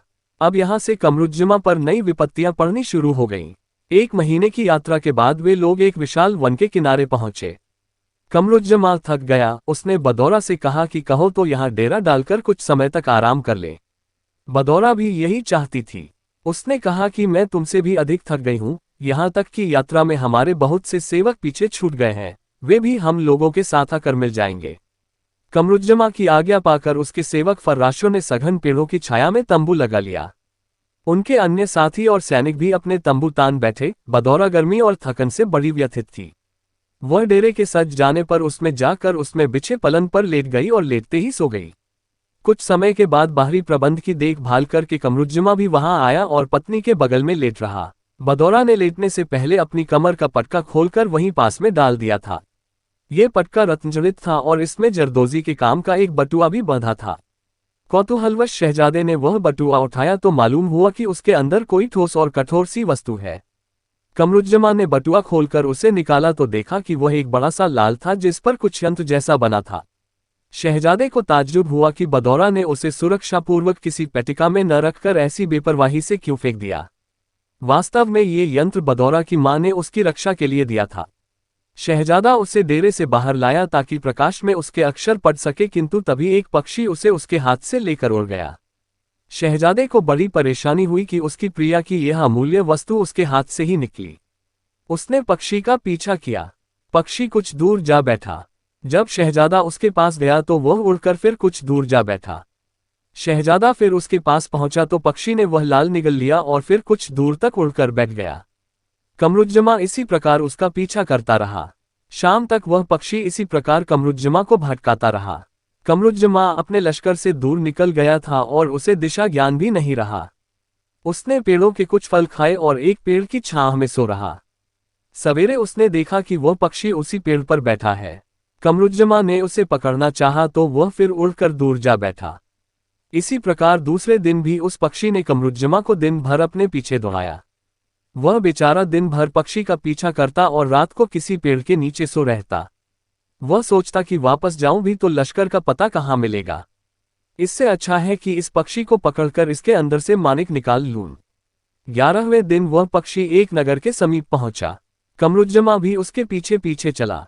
अब वह पक्षी तेजी से उड़ा और एक विशाल भवन के पीछे जाकर ऐसा लोप हुआ कि कमरुज्जमा के लाख ढूंढने पर भी वह दिखाई नहीं दिया। कमरुज्जमा की समझ में नहीं आ रहा था कि क्या करूं। वह नगर समुद्र के तट पर बसा था। कमरुज्जमा बहुत देर तक उस नगर की सड़कों और गलियों में भटकता रहा ताकि किसी नागरिक से सहायता मांगे, किंतु वहां के किसी आदमी ने उससे बात ही नहीं की। अब वह बेचारा शहर से निकलकर समुद्र तट पर घूमने लगा। उसे एक बाग दिखाई दिया और उसके अंदर जाने को उद्यत हुआ, किंतु बाग के माली ने उसे देखकर बाग का फाटक बंद कर लिया। कमरुज्जमा को इससे आश्चर्य हुआ और उसने माली से पूछा कि तुमने मुझे देखकर फाटक क्यों बंद कर लिया। माली ने उत्तर दिया, यह मैंने इसलिए किया कि तुम मुसलमान हो। तुम परदेसी हो इसलिए यहाँ की बातें नहीं जानते। ये देश प्रस्तर पूजकों का है। यहाँ के लोग मुसलमानों को उत्पीड़ित करना अपने धर्म का एक भाग समझते हैं। मुझे इस बात का आश्चर्य है कि तुम इतनी देर से यहाँ घूम रहे हो और किसी ने तुम्हें अब तक कोई यातना नहीं दी। इसे भगवान की तुम पर अति कृपा कहनी चाहिए। कमरुज्जमा की समझ में बिल्कुल ना आया कि क्या करूं। उसकी परेशानी को देखकर बूढ़े माली को दया आई। उसने कहा, खैर तुम भूखे प्यासे और परेशान मालूम होते हो। चुपके से बाग के अंदर आ जाओ और मेरे झोपड़े में छुप कर बैठो और खा पी कर कुछ देर आराम करो। कमरुज्जमा ने उसके प्रति आभार प्रकट किया और झोपड़े में जाकर कुछ खाया पिया और फिर माली के पूछने पर अपना सारा हाल बयान किया कि किस प्रकार वह दुष्ट पक्षी मुझे भटकता हुआ यहाँ ले आया है। अपना हाल सुनाते सुनाते वह रोने लगा कि न जाने अब मेरे प्यारी पत्नी से मेरी भेंट होगी भी या नहीं और उससे लेकर अपने पिता से भी मिल पाऊंगा या नहीं। उसने कहा कि यह भी तो ठीक नहीं है कि मेरी पत्नी अब भी उसी वन में हो जिसमें मैं उन्हें छोड़ आया था। माली ने उसे बताया, मुसलमानों के देश यहाँ से बहुत दूर है। कम से कम 1 वर्ष की यात्रा करनी होती है उनमें जाने के लिए। उनमें से सबसे निकट का देश अवनी है। अवनी भी समुद्र तट पर है और वहां से लोग समुद्र के रास्ते आसानी से तुम्हारे पिता के खलदानी द्वीपों में पहुंच जाते हैं। साल में एक बार अवनी का एक व्यापारी यहां आता है और अपने यहां की वस्तुएं यहां लाकर बेचता है और यहां की पैदावार खरीदकर वापस अपने देश को चला जाता है। वह कुछ दिन पहले ही आया था। तुम उस समय यहां होते तो मैं उससे तुम्हारा परिचय करा देता और वह अपने जहाज पर तुम्हें अवनी ले जाता। किंतु अब वह 1 वर्ष के बाद आएगा, तब तक तुम मेरे झोपड़े में आराम से रहो। हाँ, किसी से अपने मुसलमान होने का जिक्र न करना, नहीं तो मेरी भी मुसीबत आ जाएगी। कमरुज्जमा ने माली के प्रस्ताव को भी भगवान की दया समझा और वह उसके सहायक के रूप में जीवन यापन करने लगा। दिन भर वह बाघ की साथ सवार करता और रात को बिस्तर पर लेटकर बदौरा की याद में आंसू बहाया करता। उसे 1 वर्ष बाद वहां से छुटकारे की तो आशा थी, किंतु बदौरा से मिलने की कोई उम्मीद कम ही रह गई थी। उधर बदौरा उस दिन नींद से उठी तो कमरुज्जमा को न देखकर बड़े आश्चर्य में पड़ी। फिर उसने अपने पटके को देखा तो मालूम हुआ कि उसमें से बटुआ खोल लिया गया है। वह समझ गई कि शहजादा ही उसे देखने को ले गया होगा। रात होने पर भी शहजादा न लौटा तो वह बड़ी निराश हुई और रोने लगी। उसने क्रोध में यंत्र के निर्माता को खूब गालियां दी, जिसके कारण उसके प्रियतम पर यह विपत्ति पड़ी थी। लेकिन वह बुद्धिमती थी, उसने साहस नहीं खोया और तय कर लिया कि आगे क्या करना चाहिए। शहजादे के जाने का हाल 2-1 दासियों के अलावा किसी को नहीं मालूम था। बदौरा ने उन्हें कड़ी चेतावनी दी कि वे किसी भी दशा में शहजादे के जाने का समाचार किसी को न दें। वह सोचती थी कि लश्कर वाले इस समाचार को सुनकर बगावत न कर दें और उसे कोई हानि न पहुंचाएं। उसने खुद शहजादे के कपड़े पहने और उसी की तरह साज सज्जा की। फिर उसने लश्कर के लोगों के लिए आदेश पहुंचवाया कि कल सुबह अंधेरा रहते ही यहां से कूच कर दिया जाए। उसने अपनी पालकी में अपनी जगह एक दासी को बिठा दिया और स्वयं एक तीव्रगामी घोड़े पर सवार हो गई। शाही लश्कर के कूच करते ही मौका पाकर उसने एक अन्य दिशा में अपना घोड़ा दौड़ा दिया। वह कई मास तक कभी जल मार्ग और कभी थल मार्ग से यात्रा करती हुई, जिसके दौरान हर जगह अपने पति का पता लगाती जाती थी, अवनी में पहुंची। उसने अपना नाम खलदान द्वीप का शहजादा कमरुज्जमा बताया था। अवनी के बादशाह अशम्स को उसके आगमन का समाचार मिला तो वह उससे भेंट करने के लिए स्वयं ही सागर तट पर गया, जहां बदौरा के जहाज ने लंगर डाला था। अवनी और खलदान देशों के बादशाहों में मैत्री के संबंध थे। बादशाह ने बदौरा को कमरुज्जमा समझकर उसका बड़ा सम्मान किया और आदरपूर्वक उसे अपने महल में ले आया और 3 दिन तक उसके सम्मान में कई भोज और समारोह किए। इसके बाद कमरुज्जमा रूपी बदौरा ने विदा की अनुमति चाही। अवनी का बादशाह उसके रूप और चातुर्य पर मुग्ध था और चाहता था कि उसे अपने पास रखूं। लेकिन इस बात को सीधी तरह न कहकर उसने कहा, मेरे युवा मित्र, तुम जानते हो कि मैं अब वृद्ध और अशक्त हो गया हूं और राज्य संचालन में मुझे कठिनाई होती है। मेरा कोई पुत्र नहीं है जो मेरी सहायता करे। मेरे केवल एक बेटी है जो अत्यंत सुंदर और बुद्धिमान है। मैं चाहता हूं कि उसका विवाह उसी के अनुरूप किसी सुंदर और चतुर व्यक्ति के साथ करके निश्चिंत हो जाऊं।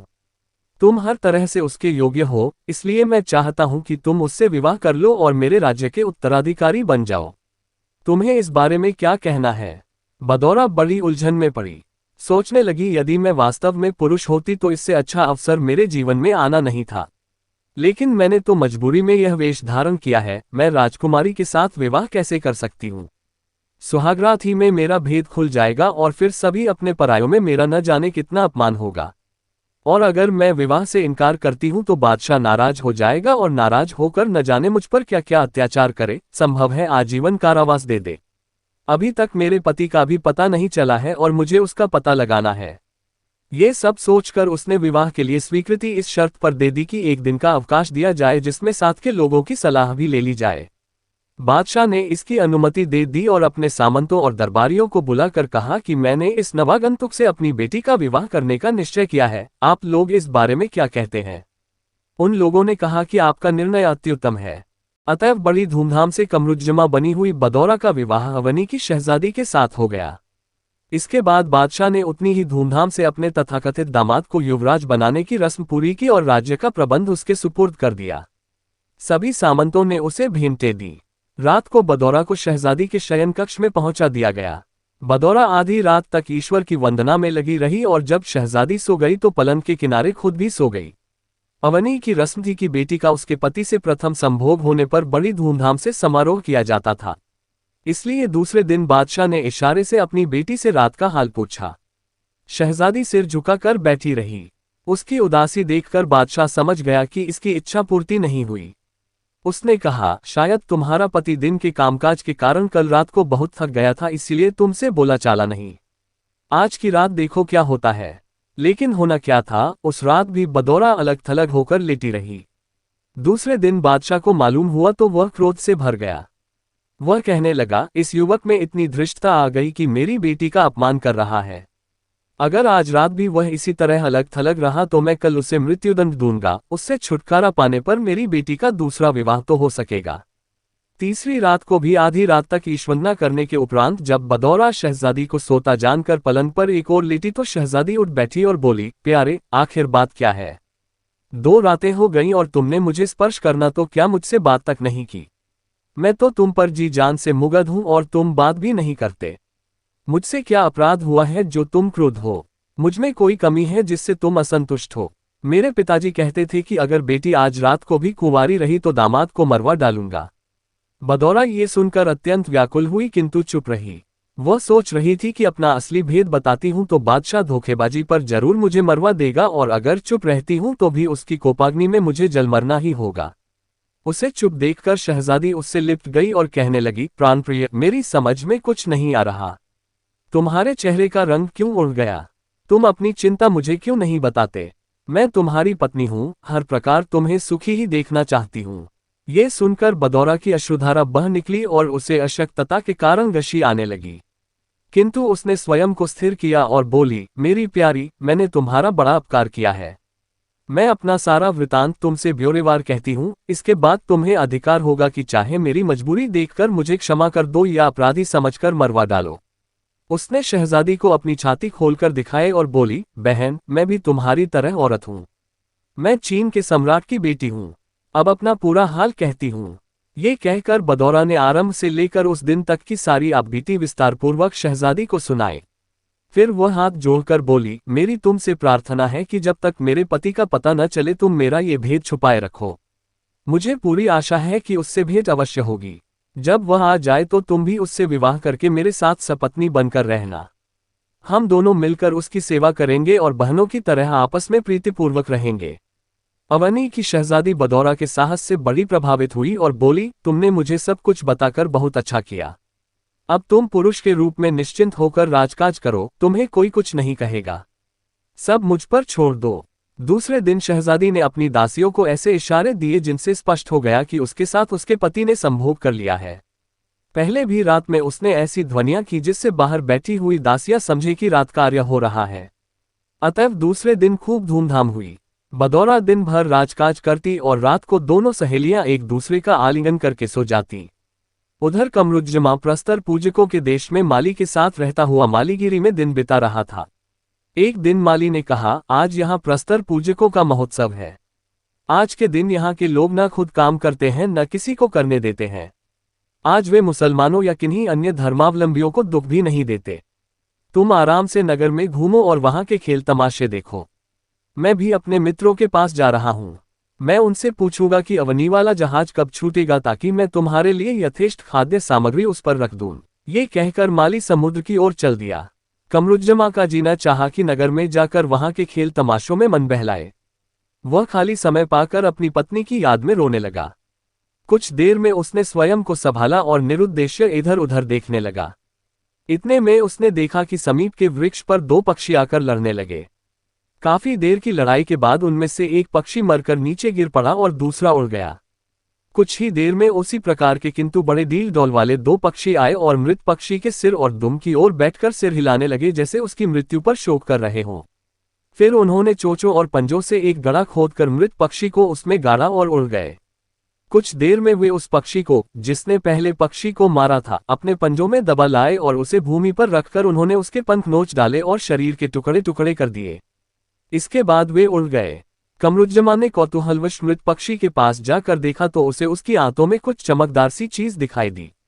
उसने वह चीज निकालकर पानी से धोकर देखी तो वह वही यंत्रवाली मणि निकली जो उसके हाथ से निकल गई थी। उसे विश्वास हो गया कि अब उसका पत्नी से मिलन अवश्य हो जाएगा। दूसरे दिन माली ने उससे कहा कि फला पेड़ सूख गया है, उसे जड़ से खोद डालो। शहजादा कुल्हाड़ी लेकर उसे खोदने लगा। इसी काम में उसकी कुल्हाड़ी एक शिला से टकराए। उसने शिला हटाकर देखा तो एक सुंदर आवास पाया। उसमें तांबे के 50 पात्र रखे थे जो स्वर्ण के चूरे से भरे थे। कमरुज्जमा ने माली से जाकर कहा तो वह बोला, वह धन तुम्हारे भाग्य का है, तुम ही ले लो। 3 दिन बाद तुम्हारा अवनी वाला जहाज छूटेगा। तुम इस स्वर्ण चूर्ण को भी ले जाओ किंतु पात्रों को थोड़ा थोड़ा खाली करके जैतून का तेल भर देना जिससे ये सुरक्षित रहे। जैतून का तेल मेरे पास बहुत है। अब कमरुज्जमा ने उससे कहा, वैसे तो ये धन तुम्हारा ही है किंतु तुम अगर पूरा नहीं लेते तो आधा ही ले लो। माली ने यह बात स्वीकार कर ली। कमरुज्जमा ने प्रत्येक पात्र का आधा स्वर्ण चूर्ण निकाल लिया और उसे माली के घर के एक कोने में ढेर बनाकर रख दिया। उसने सोचा ऐसा ना हो कि यह यंत्र फिर हाथ से जाता रहे, अतएव एक पात्र को पूरा खाली करके उसकी तह में यंत्र रख दिया और ऊपर से स्वर्ण चूर्ण बिछा दिया और उस बर्तन पर निशान लगा दिया कि मणि निकालने में सुविधा रहे। ये प्रबंध करके वह निश्चिंत हुआ ही था कि माली की दशा खराब हो गई। सवेरे उस जहाज का कप्तान आया और पूछने लगा कि हमारे जहाज पर यहां से कौन जाने वाला है। कमरुज्जमा ने कहा कि मैं ही जाने वाला हूं, आप मेरी 50 हांडियां जैतून के तेल की जिसके नीचे स्वर्ण चूर्ण भरा था जहाज पर पहुंचवा दीजिए। जहाज के मल्लाह वे हांडियां ले गए। कमरुज्जमा ने कहा कि मैं भी 2 दिन बाद आऊंगा। कप्तान ने जाने से पहले कहा कि जल्दी आना क्योंकि वायु अनुकूल होते ही हम चल देंगे। कमरुज्जमा उतनी जल्दी न जा सका क्योंकि माली का रोग बढ़ता गया और दूसरे दिन वह मर गया। कमरुज्जमा उसकी लाश को वैसे छोड़कर नहीं जा सकता था। उसने वहां के नागरिकों को इकट्ठा किया और उसे नहला धुलाकर उसका अंतिम संस्कार करवाने में कमरुज्जमा को कुछ अधिक समय लग गया। इससे निश्चिंत होकर उसने बाग को ताला लगाकर उसकी चाबी अपनी जेब में रखी और फिर समुद्र तट पर देखने गया कि जहाज है या चला गया। जहाज वास्तव में उसके स्वर्ण चूर्ण से भरे पात्र लेकर जा चुका था। कमरुज्जमा को बहुत खेद हुआ, किंतु हो ही क्या सकता था। उसने कुछ और हांडियां खरीदी और माली के हिस्से का स्वर्ण चूर्ण उनमें भरकर उनमें ऊपर से जैतून का तेल रख दिया।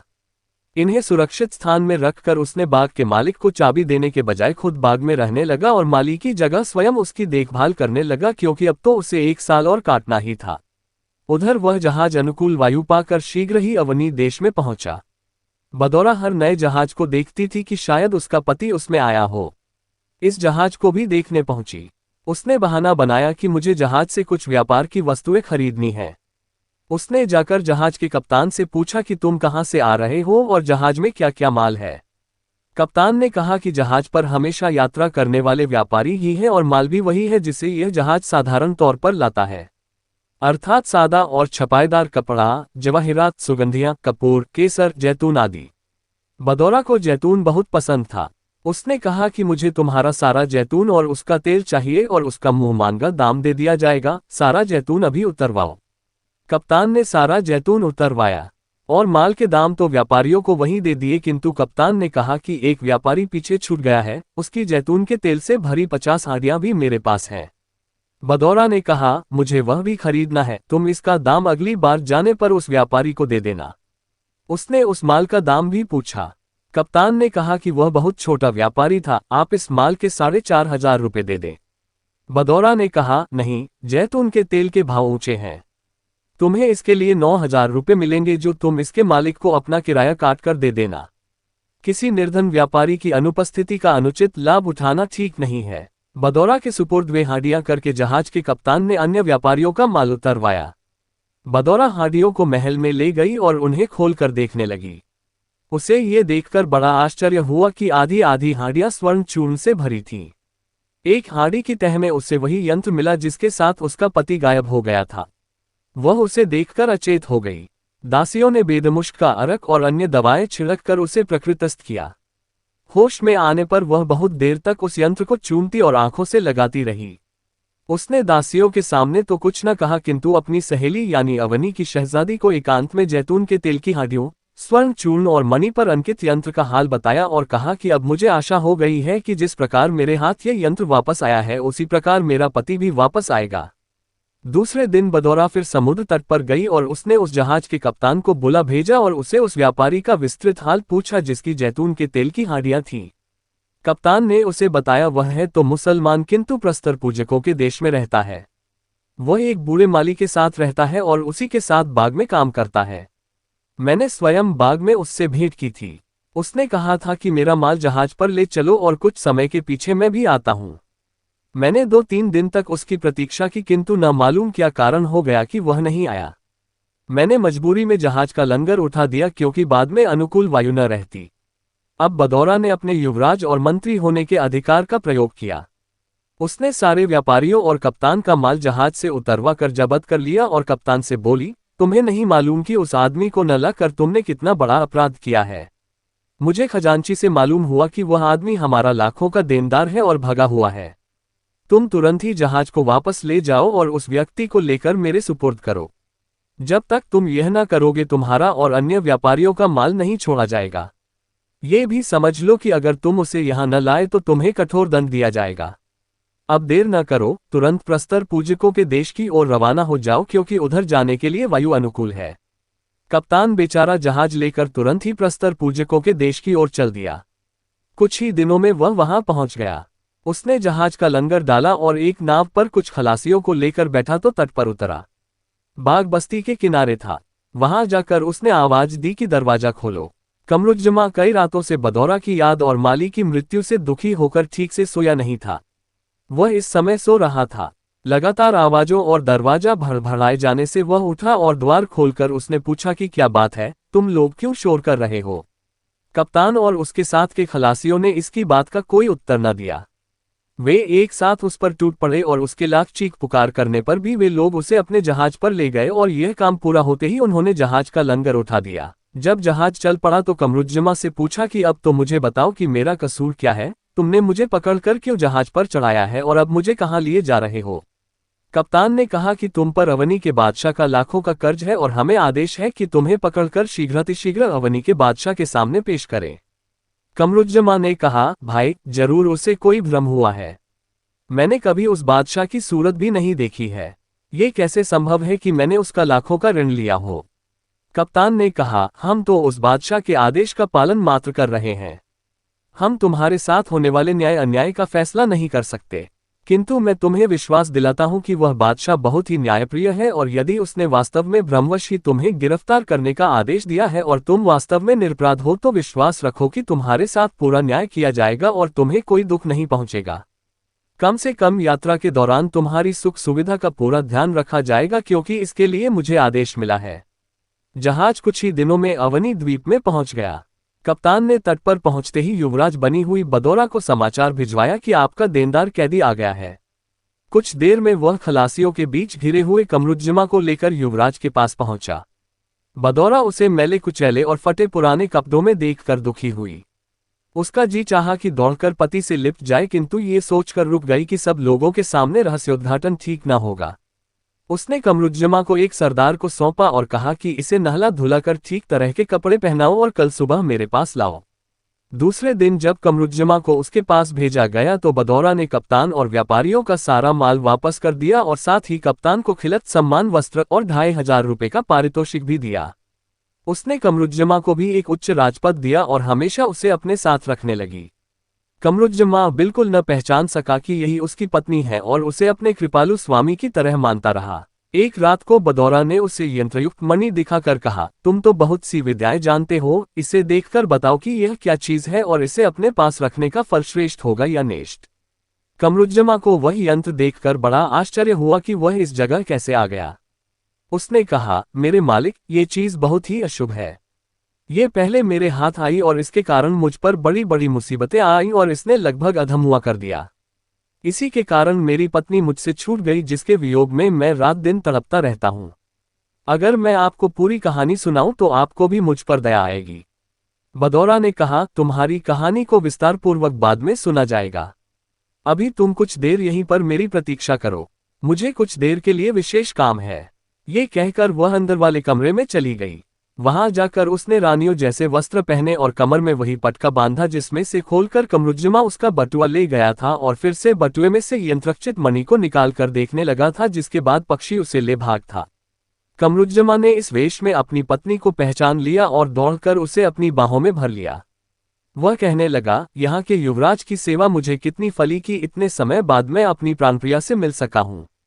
बदौरा हंसकर कहने लगी, युवराज को भूल जाओ, वह तुम्हें अब दिखाई न देगा क्योंकि मैं ही युवराज बनी हुई थी। ये कहने के बाद उसने कमरुज्जमा से बिछुड़ने के दिन से लेकर उस दिन तक का पूरा हाल कहा। कमरुज्जमा ने भी विस्तार से बताया कि उस दिन से लेकर यहाँ आने तक मुझ पर क्या बीती। इसके बाद वे दोनों पलंग पर जाकर आराम से एक दूसरे की बाहों में निद्रामग्न हो गए।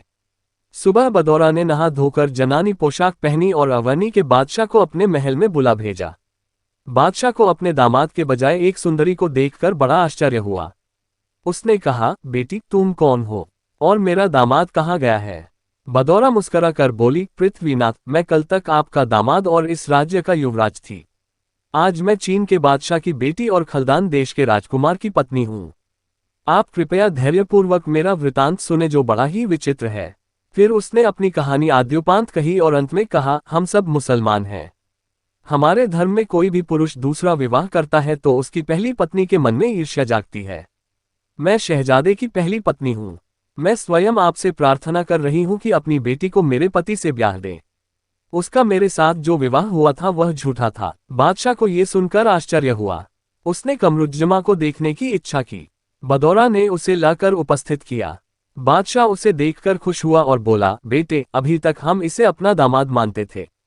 हमें नहीं मालूम था कि यह तुम्हारी पत्नी और चीन देश की राजकुमारी है। अब मैं तुम्हें दामाद बनाना चाहता हूँ। तुम्हारी पत्नी की भी यही इच्छा है। तुम्हें आपत्ति न हो तो मैं अपनी बेटी यातुन्नफ्स का विवाह तुम्हारे साथ कर दूं।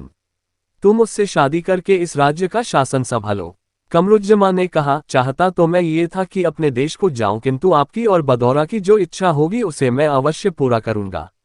अतएव उसका विवाह धूमधाम के साथ अबोनी की शहजादी के साथ हो गया और दोनों स्त्रियां आपस में मिलजुल कर प्रेमपूर्वक रहने लगीं। कमरुज्जमा बारी बारी से दोनों के पास जाता और विहार करता और किसी पत्नी को दूसरी पत्नी के विरुद्ध शिकायत का मौका नहीं देता था। भगवान की दया से एक ही वर्ष में उन दोनों को एक एक पुत्र की प्राप्ति हुई। कमरुज्जमा ने उनके जन्मोत्सव पर लाखों रुपया खर्च किया। बदौरा के पुत्र का नाम रखा गया अमजद और अबोनी की शहजादी के बेटे का नाम असद हुआ। दोनों भाई बड़े हुए तो उन्हें कई योग्य शिक्षकों से प्रत्येक विषय की शिक्षा दिलवाई गई। बचपन में तो वे एक साथ खेले कूदे ही थे, बड़े होने पर भी उनकी परस्पर प्रीति और बढ़ी। उन्होंने इच्छा प्रकट की कि हमें अपनी माताओं के पृथक पृथक महलों में न रखा जाए बल्कि एक अलग महल में दोनों को एक साथ रखा जाए। कमरुज्जमा ने यह बात मान ली। जब वे 19 वर्ष के हुए और राज्य प्रबंध संभालने योग्य हुए तो कमरुज्जमा ने तय किया कि जब वह खुद शिकार के लिए जाया करे तो बारी बारी से दोनों शहजादों के सुपुर्द राज्य प्रबंध कर जाया करे। एक खास बात यह थी कि दोनों रानियां अपने सगे बेटों से सौतेले बेटों को अधिक चाहती थीं, यानी बदौरा को असद अधिक प्रिय था और यातुन्नफ्स को अमजद। वे दोनों भी अपनी माताओं से अधिक विमाताओं को मानते थे, किंतु यही बात आगे जाकर स्त्रियों के वैमनस्य का कारण बन गई। दोनों ये चाहने लगी कि अपने पुत्रों का मन उनकी विमाताओं यानी अपनी सौतों की ओर से फेर दें। एक दिन बदौरा का पुत्र अम्ज राजसभा से उठकर अपने महल को जा रहा था कि एक गुलाम ने उसे एक पत्र दिया जो उसकी विमाता ने लिखा था। ये पत्र पढ़कर उसे ऐसा क्रोध चढ़ा कि उसने तलवार निकालकर गुलाम के 2 टुकड़े कर दिए। उसने पत्र अपनी मां बदौरा को दिखाया। वह भी उसे पढ़कर बहुत बिगड़ी और कहने लगी कि यातुन्नफ्स ने मेरे बारे में जो लिखा है बिल्कुल बकवास है और तुम भी अब मेरे सामने ना आओ। अमजद ने अपने महल में जाकर सारा हाल अपने भाई असद से कहा। उसे भी ये सुनकर बड़ा गुस्सा आया। दूसरे दिन असद राजसभा से महल को जा रहा था कि एक बुढ़िया को मार डाला और अपनी मां के महल में जाकर उसे बदौरा के पत्र की बात बताए। वह ये सुनकर बहुत बिगड़ी और बोली, बदौरा ने तो बकवास की ही है, तेरा भी दिमाग फिर गया है। बेचारी बुढ़िया को बेकसूर ही मार डाला। अब तू मेरे सामने मत आना। वास्तव में इन स्त्रियों ही ने एक दूसरे के नाम से पत्र लिखकर अपने बारे में निराधार आरोप लगाए थे ताकि विमाताओं की ओर से पुत्रों का मन फिर जाए, किंतु जब ऐसा न हुआ तो दोनों को भय हुआ कि बेटों ने अगर बादशाह कमरुज्जमा के शिकार से लौटने पर यह बात कह दी तो स्वयं उन दोनों यानी बदौरा और यातुन्नफ्स की जान खतरे में पड़ जाएगी। अब दोनों ने मिलकर सलाह की कि इन नालायक बेटों को किस तरह ठिकाने लगाया जाए कि स्वयं उनके प्राण बचें। कमरुज्जमा के शिकार से लौटने पर दोनों ने एक साथ ही बड़ी रोनी सूरत बनाकर भेंट की। उसके पूछने पर दोनों ने बताया कि तुम्हारे दोनों बेटों ने हम दोनों पर निराधार आरोप लगाए हैं जिससे लज्जावश हमारा डूब मरने को जी करता है। कमरुज्जमा भी क्रोध में अंधा हो गया और उसने कहा कि ऐसे नालायकों को जो अपनी माओ ही को लांछित करे जीने का कोई अधिकार नहीं है। उसने अपने एक विश्वस्त सरदार जिंदर से कहा कि तुम इन दोनों को रात ही रात किसी जंगल में जाकर मार डालो और कल सुबह मुझे कोई चिन्ह दिखाओ जिससे ये सिद्ध हो जाए कि ये दोनों मार डाले गए हैं। जिंदर शाम को कोई बहाना बनाकर दोनों को जंगल में ले गया और वहां उन्हें बताया कि बादशाह का आदेश है कि आप दोनों का मैं वध करूं। दोनों ने कहा कि अगर उनकी यह इच्छा है तो तुम जरूर हमें मारो, लेकिन दोनों ही कहने लगे कि मुझे पहले मारो। जिंदर ने ये समस्या इस तरह हल की कि दोनों को एक चादर में बांध दिया ताकि एक ही वार से दोनों खत्म हो जाएं। फिर उसने तलवार निकाली। तलवार की चमक देखकर जिंदर का घोड़ा बिदक कर भागा। जिंदर ने सोचा कि यह तो बंधे ही हैं, कहाँ जाएंगे, पहले अपना घोड़ा पकड़ लाऊं। वह घोड़े के पीछे दौड़ा। इसी भाग दौड़ और चीख पुकार में एक झाड़ी में सोता हुआ एक शेर जागकर बाहर निकल आया और जिंदर के पीछे पड़ गया। उधर जब जिंदर को लौटने में देर हुई तो उन दोनों ने कहा कि न जाने उस पर क्या मुसीबत पड़ी है, हमें जाकर उसकी मदद करनी चाहिए। ऐसे कब तक बंधे रहेंगे। ये सोचकर दोनों ने जोर लगाकर चादर खोली और अमजद ने जिंदर की तलवार उठाई और दोनों उधर दौड़े जिधर जिंदर और उसका घोड़ा गया था। कुछ दूर जाकर देखा कि एक शेर जिंदर पर सवार है और मारना ही चाहता है। अमजद ने शेर को ललकारा और वह अमजद पर झपटा। अमजद ने एक ही वार में शेर के 2 टुकड़े कर दिए। उधर असद दौड़कर गया और जिंदर का घोड़ा ले आया। जिंदर को उठाकर और उसके कपड़ों की धूल झाड़कर दोनों शहजादों ने उससे कहा कि अब तुम पिताजी के आदेश का पालन करो। जिंदर ने दोनों की ओर देखा, शेर की लाश को देखा और दोनों के पैरों पर गिर पड़ा और बोला, मेरे मालिको, आपने मेरे प्राण बचाए और मैं आपके प्राण लूं। ये तो हरगिज नहीं हो सकता। किंतु आप लोग एक दया करें कि अपना एक ऊपरी वस्त्र दे जिसे इस शेर के लहू में डुबोकर मैं बादशाह को आपके मरने का प्रमाण दूं। अगर ऐसा नहीं हुआ तो बादशाह मुझे और सारे कुटुंबियों को मार डालेगा। आप लोग यहां से किसी अन्य देश को चले जाएं। उन दोनों ने ऐसा ही किया जैसा जिंदर ने कहा था। जिंदर उनके खून से सने कपड़े लेकर कमरुज्जमा के पास गया। इन वस्त्रों को देखकर बादशाह को कोप की जगह पश्चाताप का बोध होने लगा कि इतने सुंदर और बुद्धिमान शहजादों को मैंने खुद ही मरवा दिया। उनके वस्त्रों की जेबों में वे पत्र भी मिले जो उन्हें भिजवाए गए थे। कमरुज्जमा अपनी दोनों पत्नियों की हस्तलिपि पहचानता था और समझ गया कि दोनों स्त्रियों ने शहजादों को छला है। उसे अब और भी दुख हुआ कि निर्दोष राजकुमारों को मरवा डाला। वह रंज के मारे पछाड़े खाने लगा और कहने लगा कि मुझ जैसा अत्याचारी पिता भी इस संसार में कहाँ होगा, क्योंकि मैंने अपनी दुष्ट पत्नियों के बहकावे में आकर अपने बेटों को मरवा दिया। उसने प्रतिज्ञा की कि इन स्त्रियों का मुंह कभी न देखूंगा। उसने अपनी दोनों रानियों को गिरफ्तार करके बंदी गृह में डलवा दिया। इस पर भी उसके चित्त को शांति न थी और वह रात दिन अपने बेटों के वियोग में रोया करता। इधर वे दोनों भाई जंगल में भटकते रहे और फल फूल खाकर जीवन यापन करते रहे। रात को आधे समय एक भाई सोता और दूसरा पहरा देता ताकि कोई वन्य प्राणी हमला न कर दे। शेष रात को दूसरा भाई पहरा देता और पहला सोता।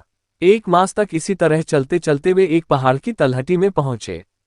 फिर वे उस पहाड़ पर चढ़ने लगे। पहाड़ की खड़ी चढ़ाई थी। असद अत्यधिक थक गया और वहीं गिर गया। अमजद साहस करके पहाड़ की चोटी पर चढ़ गया। वहां पर फलों से लदा हुआ एक अनार का पेड़ था और एक मीठे पानी का स्रोत था। वह असद को सहारा देकर पहाड़ की चोटी पर ले गया। वहां दोनों ने पानी पिया, अनार खाए और 3 दिन वहां आराम किया। फिर वे पहाड़ की चोटी पर बने समतल मार्ग पर चलने लगे और इसी प्रकार चलते रहे। फिर रास्ता नीचे जाता दिखाई दिया। वे उस पर से उतरने लगे। कुछ दिनों बाद उन्हें दूर पर एक नगर बसा हुआ दिखाई दिया। अमजद ने कहा कि हम दोनों ही चलें। असद बोला, ये ठीक नहीं है। संभव है वहां कोई खतरा हो, जाना पहले एक ही को जाना चाहिए। कम से कम एक तो सुरक्षित रहेगा। तुम यहीं ठहरो, मैं जाता हूं और हम दोनों के लिए भोजन लेकर आता हूं। ये कहकर वह नगरी की ओर चल पड़ा। नगर में पहुंचा तो सबसे पहले उसे एक बूढ़ा मिला। उसने पूछा, बाबा, यहाँ का बाजार कहाँ है? मुझे अपने और अपने भाई के लिए भोजन खरीदना है। बूढ़े ने पूछा कि क्या तुम परदेसी हो? उसने कहा कि हाँ। बूढ़े ने उसे ऊपर से नीचे तक देखकर कहा, बेटा, तुम बाजार की चिंता छोड़ दो, मेरे घर चलो। वहां प्रचुर खाद्य सामग्री है, तुम खुद भी पेट भर खाना और अपने भाई के लिए भी जितनी चाहना ले जाना। ये कहकर वह छली बूढ़ा उसे अपने विशाल मकान में ले गया। असद ने देखा कि 40 बूढ़े अग्नि के चारों ओर बैठे उपासना कर रहे हैं। असद घबराया कि यह अग्निपूजक धोखे से मुझे यहाँ ले आया है और मेरा न जाने क्या करेगा। उस बूढ़े ने अपने साथियों से कहा कि अग्निदेव हम पर प्रसन्न हैं, उन्होंने अपनी भेंट के लिए हमारे हाथ में इस मुसलमान को पहुंचाया है। फिर उसने गजवान गजवान पुकार कर कई आवाजें दी। इस पर एक लंबा चौड़ा हबशी आया। बूढ़े के इशारे पर उसने असद को जमीन पर पटक दिया और बांध दिया। बूढ़े ने कहा, इसे ले जाकर तहखाने में रखो और मेरी बेटियों बोस्तान और कैवाना के सुपुर्द कर दो। उन्हें मेरा यह आदेश भी देना कि वे दिन में कई बार इसकी पिटाई किया करें और 24 घंटे में एक बार 2 छोटी रोटियां और 1 लोटा पानी दे दिया करें ताकि यह मरे नहीं। साल भर बाद अग्निदेवता के बलिदान का दिन आएगा। तब हम इसे जहाज पर चढ़ाकर ज्वालामुखी पर्वत को ले जाएंगे और अग्निदेवता के सामने इसकी बलि देंगे। गजवान के आदेशानुसार असद को तहखाने में डाल दिया। वहां बोस्तान और कैवान अक्सर आती और असद को खूब पीटती, जिससे वह बेहोश होकर गिर जाता। वे दोनों उसे रोटी के कुछ टुकड़े और 1 लोटा पानी भी रोज दे देती, जिससे उसके प्राण बच रहते। असद को अपनी इस दुर्दशा पर बहुत दुख था, किंतु साथ ही उसे यह संतोष भी था कि अकेले मुझी पर मुसीबत है, मेरा भाई अमजद तो इससे बचा हुआ है। उधर अमजद ने शाम तक असद के आने की राह देखी। रात को उसे बड़ा दुख हुआ और उसने समझ लिया कि असद किसी मुसीबत में फंस गया है। किसी तरह उसने रात काटी और सुबह उठकर शहर को चला कि भाई का पता लगाए। उसे देखकर ताज्जुब हुआ कि शहर में मुसलमान इक्का दुक्का ही दिखाई देते हैं। एक मुसलमान को रोककर उसने पूछा कि यह कौन सा नगर है। उसने कहा, तुम परदेसी हो, यहाँ कहाँ फंसे? यह अग्निपूजा नगर है, क्योंकि यहाँ सब अग्निपूजक रहते हैं। अमजद ने पूछा कि अवनी नगर यहाँ से कितनी दूर है। उसने कहा, जलमार्ग सरल है, इससे वहाँ 4 महीने में पहुँच जाते हैं। थल मार्ग में कठिनाइयां हैं, लेकिन उसमें 2 महीने ही में पहुँच जाते हैं। अमजद आश्चर्य से सोचने लगा कि मैं तो 1.25 महीने ही में यहाँ पहुँच गया। फिर उसने सोचा कि मेरी तरह इस बीहड़ रास्ते से कौन जाता होगा।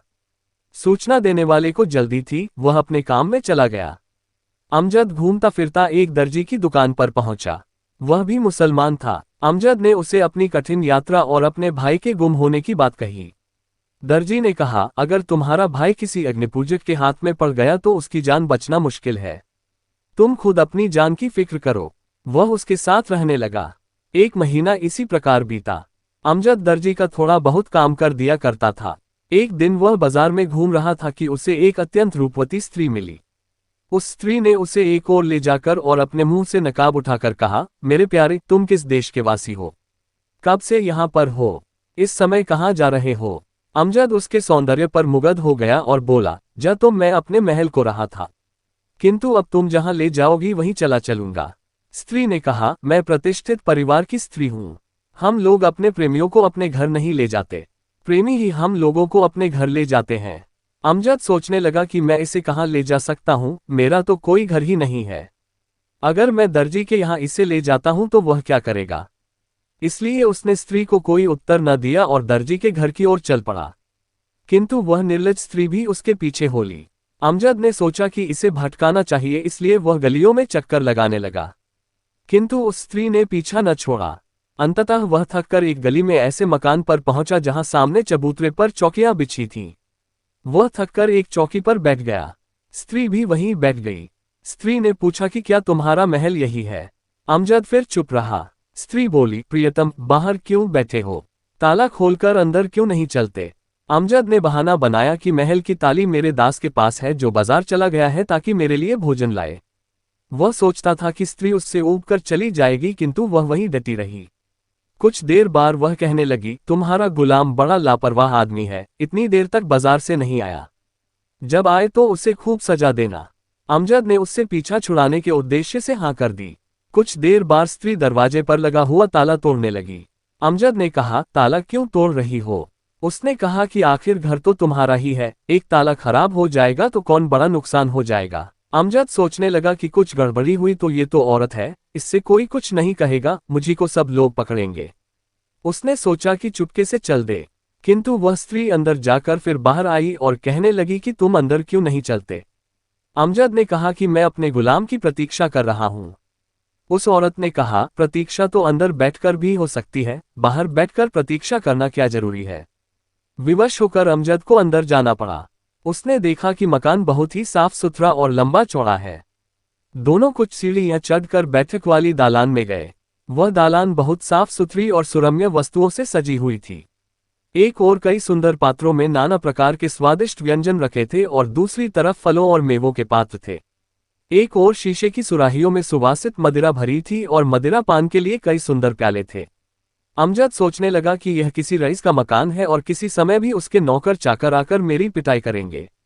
वह तो इस चिंता में था और स्त्री उससे कहने लगी, प्यारे, तुम तो कहते थे कि तुमने गुलाम को खाद्य वस्तुएं खरीदने के लिए बाजार भेजा है, यहाँ तो इतना उत्तम सामान रखा हुआ है। मालूम होता है तुम्हारा गुलाम ये भोजन फल आदि रखकर कहीं और चला गया है, और तुम कहीं इसलिए तो उदास नहीं बैठे हो कि यह सब किसी और सुंदरी के लिए था और मैं बीच में आ गई।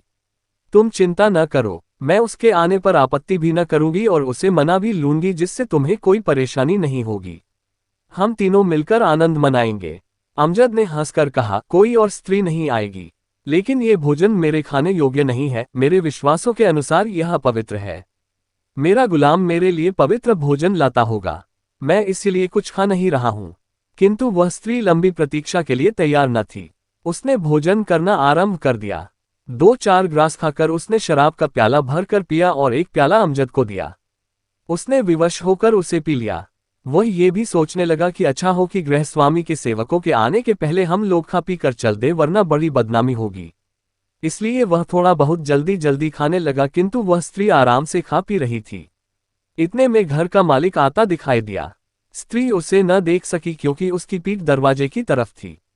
अमजद ने उसे देख लिया और उसे चिंता बढ़ी कि अब क्या होगा, किंतु गृहस्वामी ने उसको संकेत दिया कि चिंता न करो और आराम से खाओ पियो। वास्तव में घर का स्वामी शाही घुड़साल का प्रधान अधिकारी था। उसका नाम बहादुर था। उसके निवास का मकान दूसरा था। इस घर में वह आमोद प्रमोद के लिए आया करता था। उस दिन उसके अपने कुछ मित्रों को भोज पर बुलाया था और इसीलिए सारा सामान ला रखा था।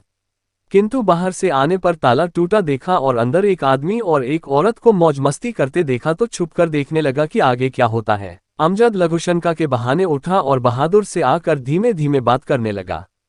उसने सारा हाल उसे बताया। बहादुर ने कहा, शहजादे, आप चिंता न करें।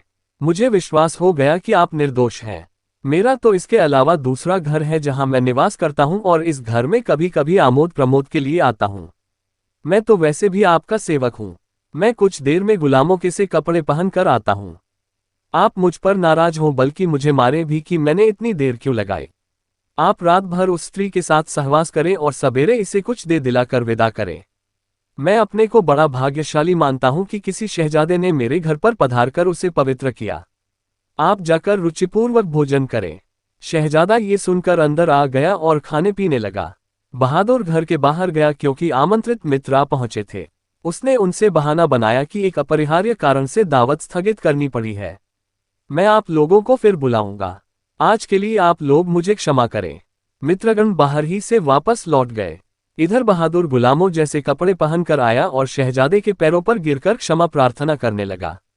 अमजद ने बनावटी क्रोध में कहा कि तुम सुबह के गए थे, अभी तक कहाँ मर रहे थे। बहादुर फिर क्षमा याचना करने लगा। अमजद ने कहा कि मैं आज तेरी पिटाई किए बगैर नहीं मानूंगा। ये कहकर वह उठा और एक छड़ी उठाकर 2-4 बार बहादुर को हल्की चोटें दी। स्त्री ने कहा, इस तरह मारने से इसकी समझ में कुछ आएगा। देखो, सजा ऐसी दी जाती है। ये कहकर उसने 4-6 छड़ियां पूरे जोर से मारी और बहादुर बिलबिला उठा और चिल्ला कर रोने लगा। अमजद ने उस स्त्री के हाथ से छड़ी छीन ली और बोला, रहने दो, आखिर वह भी आदमी है, जानवर तो नहीं जो इतनी बेदर्दी से मार रही हो। बहादुर आंसू पोंछता हुआ उठ खड़ा हुआ और गुलामों की तरह दोनों को मदिरा पात्र भर भर कर देने लगा। जब वह दोनों अच्छी प्रकार खा पी चुके तो उसने एक कमरे में दोनों की शैया तैयार की ताकि रात को उस पर सोए। शाम होने पर उसने सारे घर में दिए जलाए। काफी रात होने पर जब शहजादा और स्त्री अपने कमरे में गए तो वह खुद बाहर दालान में अपने बिस्तर पर लेट गया ताकि जरूरत होने पर शहजादा उसे बुला सके।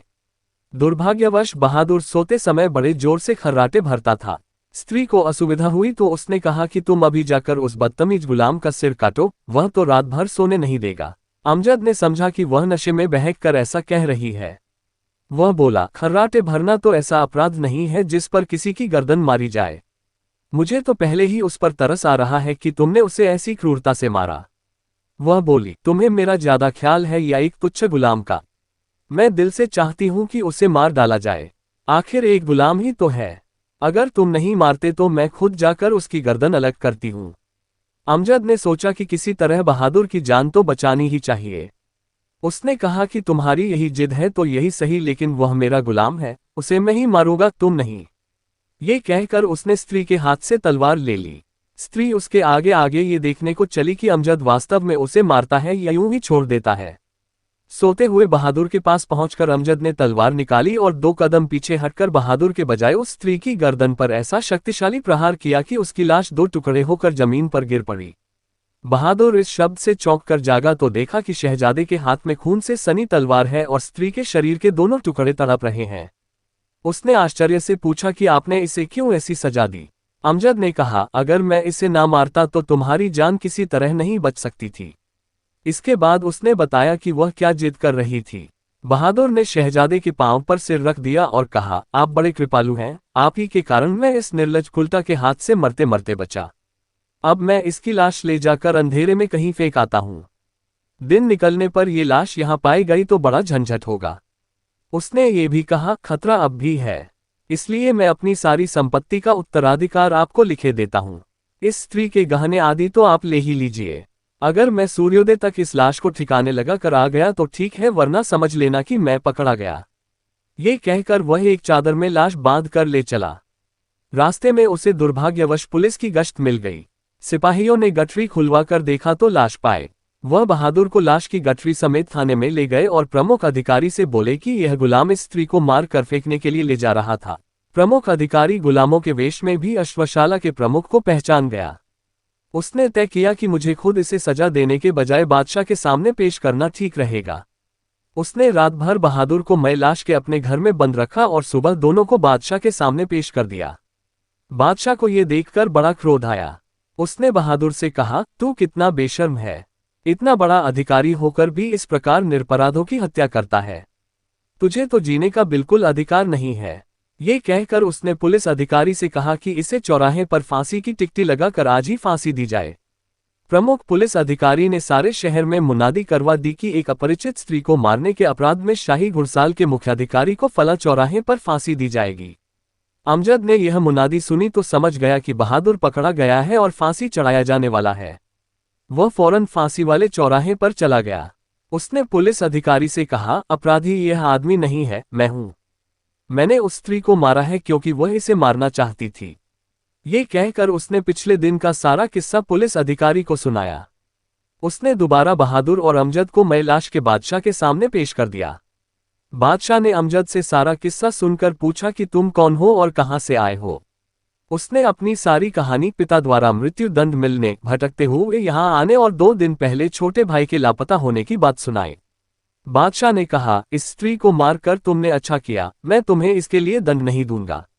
बहादुर का तो कोई कसूर ही नहीं है, इसलिए इसे इनाम देकर इसके पद पर प्रतिष्ठापूर्वक भेजूंगा। तुम्हें मैं अपना मंत्री बनाऊंगा ताकि तुम्हारे पिता ने जो ज्यादती तुम्हारे साथ की है उसका कुछ तो प्रतिकार हो जाए। मंत्री बनने के बाद अमजद ने सार्वजनिक घोषणा करवाई कि जो भी असद का समाचार ला कर देगा उसे बहुत इनाम दिया जाएगा। उसने सैकड़ों जासूस भी इस काम के लिए नियुक्त किए, किंतु असद का कहीं पता नहीं चला। वह बेचारा उसी तहखाने में बंद रहता और रोजाना बूढ़े की बेटियों बोस्तान और कैवाना के हाथ से खूब मार खाने के बाद रोटी का टुकड़ा पाता। धीरे धीरे उसके भेद चढ़ जाने का दिन आया। बूढ़े ने उसे एक जहाज के कप्तान बहराम को सौंपा, जो उसे एक संदूक में बंद करके अपने जहाज में ले चला। जहाज छूटने के पहले अमजद को मालूम हो गया था कि अग्निदेवता की बलि के लिए साल में एक जहाज इस नगर में आया करता है और किसी न किसी मुसलमान को बलि चढ़ाने के लिए ले जाता है। उसने सोचा कि इस बार कहीं असद ही को तो इस हेतु नहीं भेजा जा रहा है। उसे इस जहाज पर शक था, इसलिए वह स्वयं भी जहाज पर चढ़ गया और सारे खलासियों और व्यापारियों को अलग खड़ा करके अपने सेवकों को जहाज की तलाशी लेने की आज्ञा दी। सेवकों ने अच्छी तरह हर जगह देखा, किंतु असद को संदूक में बंद किया गया था, इसलिए वह न मिला। इसके बाद जहाज को यात्रा करने की अनुमति दे दी गई। रास्ते में बहराम कप्तान ने असद को संदूक से निकाला, लेकिन उसके पांवों में बेड़ियां डाल दी ताकि वह अपनी बलि की बात सुनकर समुद्र में न कूद पड़े। किंतु जहाज इच्छित ज्वालामुखी के द्वीप में न पहुंचा। प्रतिकूल वायु और समुद्री धाराओं ने उसे दूसरी ओर मोड़ दिया।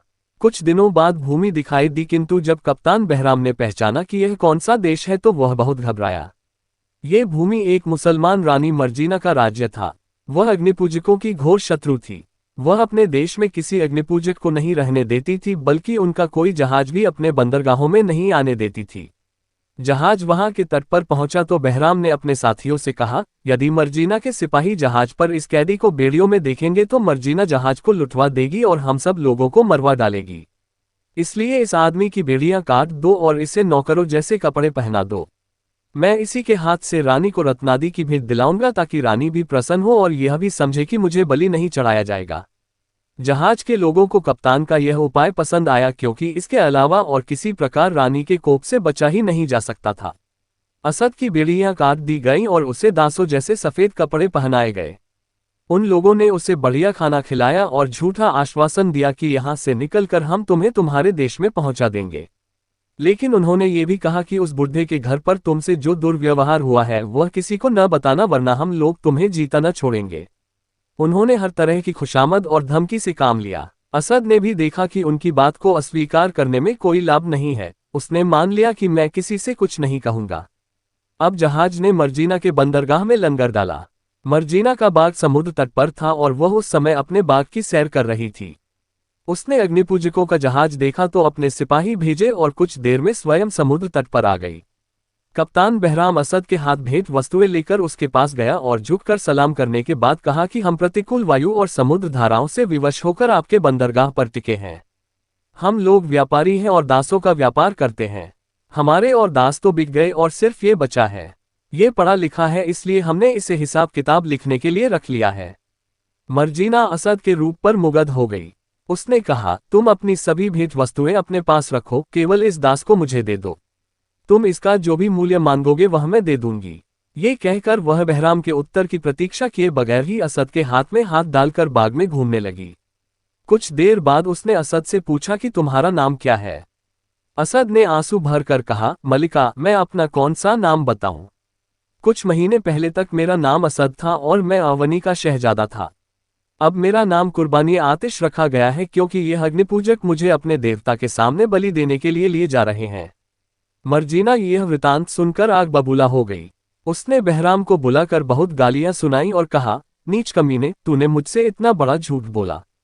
तू इस व्यक्ति को आग की कुर्बानी के लिए ले जा रहा है और मुझे बता रहा है कि यह दास है। अब खैरियत चाहता है तो फौरन जहाज को खोल दे, नहीं तो मैं सारा माल लुटवा दूंगी, जहाज जला दूंगी। बहराम घबराया हुआ जहाज पर आया। तेज उल्टी हवा होने पर भी जहाज का लंगर उठवाने लगा। उधर मर्जीना असद को बाग में बने हुए राजकीय आवास में ले गई। उसने स्वादिष्ट भोजन मंगवाया। असद ने पेट भर भोजन किया और जी भर शराब पी। शराब वह जरूरत से ज्यादा पी गया था। उसने मलिका से बाग में घूम फिर कर नशा उतारने की अनुमति ली और बाग में घूमने लगा। कुछ देर बाद उसने एक कुंड के निकट बैठकर अपना मुंह धोया और कुछ चैतन्य होकर वहीं घास पर लेट गया। 2 क्षणों ही में उसे गहरी नींद आ गई। उधर बहराम ने अपने खलासियों से कहा, अब शाम हो गई है, रात भर तो बेखटके यहाँ भी रह सकते हैं। आशा है कि सुबह तक अनुकूल वायु भी मिल जाएगी। जहाज पर मीठा पानी भी कम है। हम लोग जमीन पर उतर कर देखें तो कोई न कोई कुआं या कुंड मिल ही जाएगा।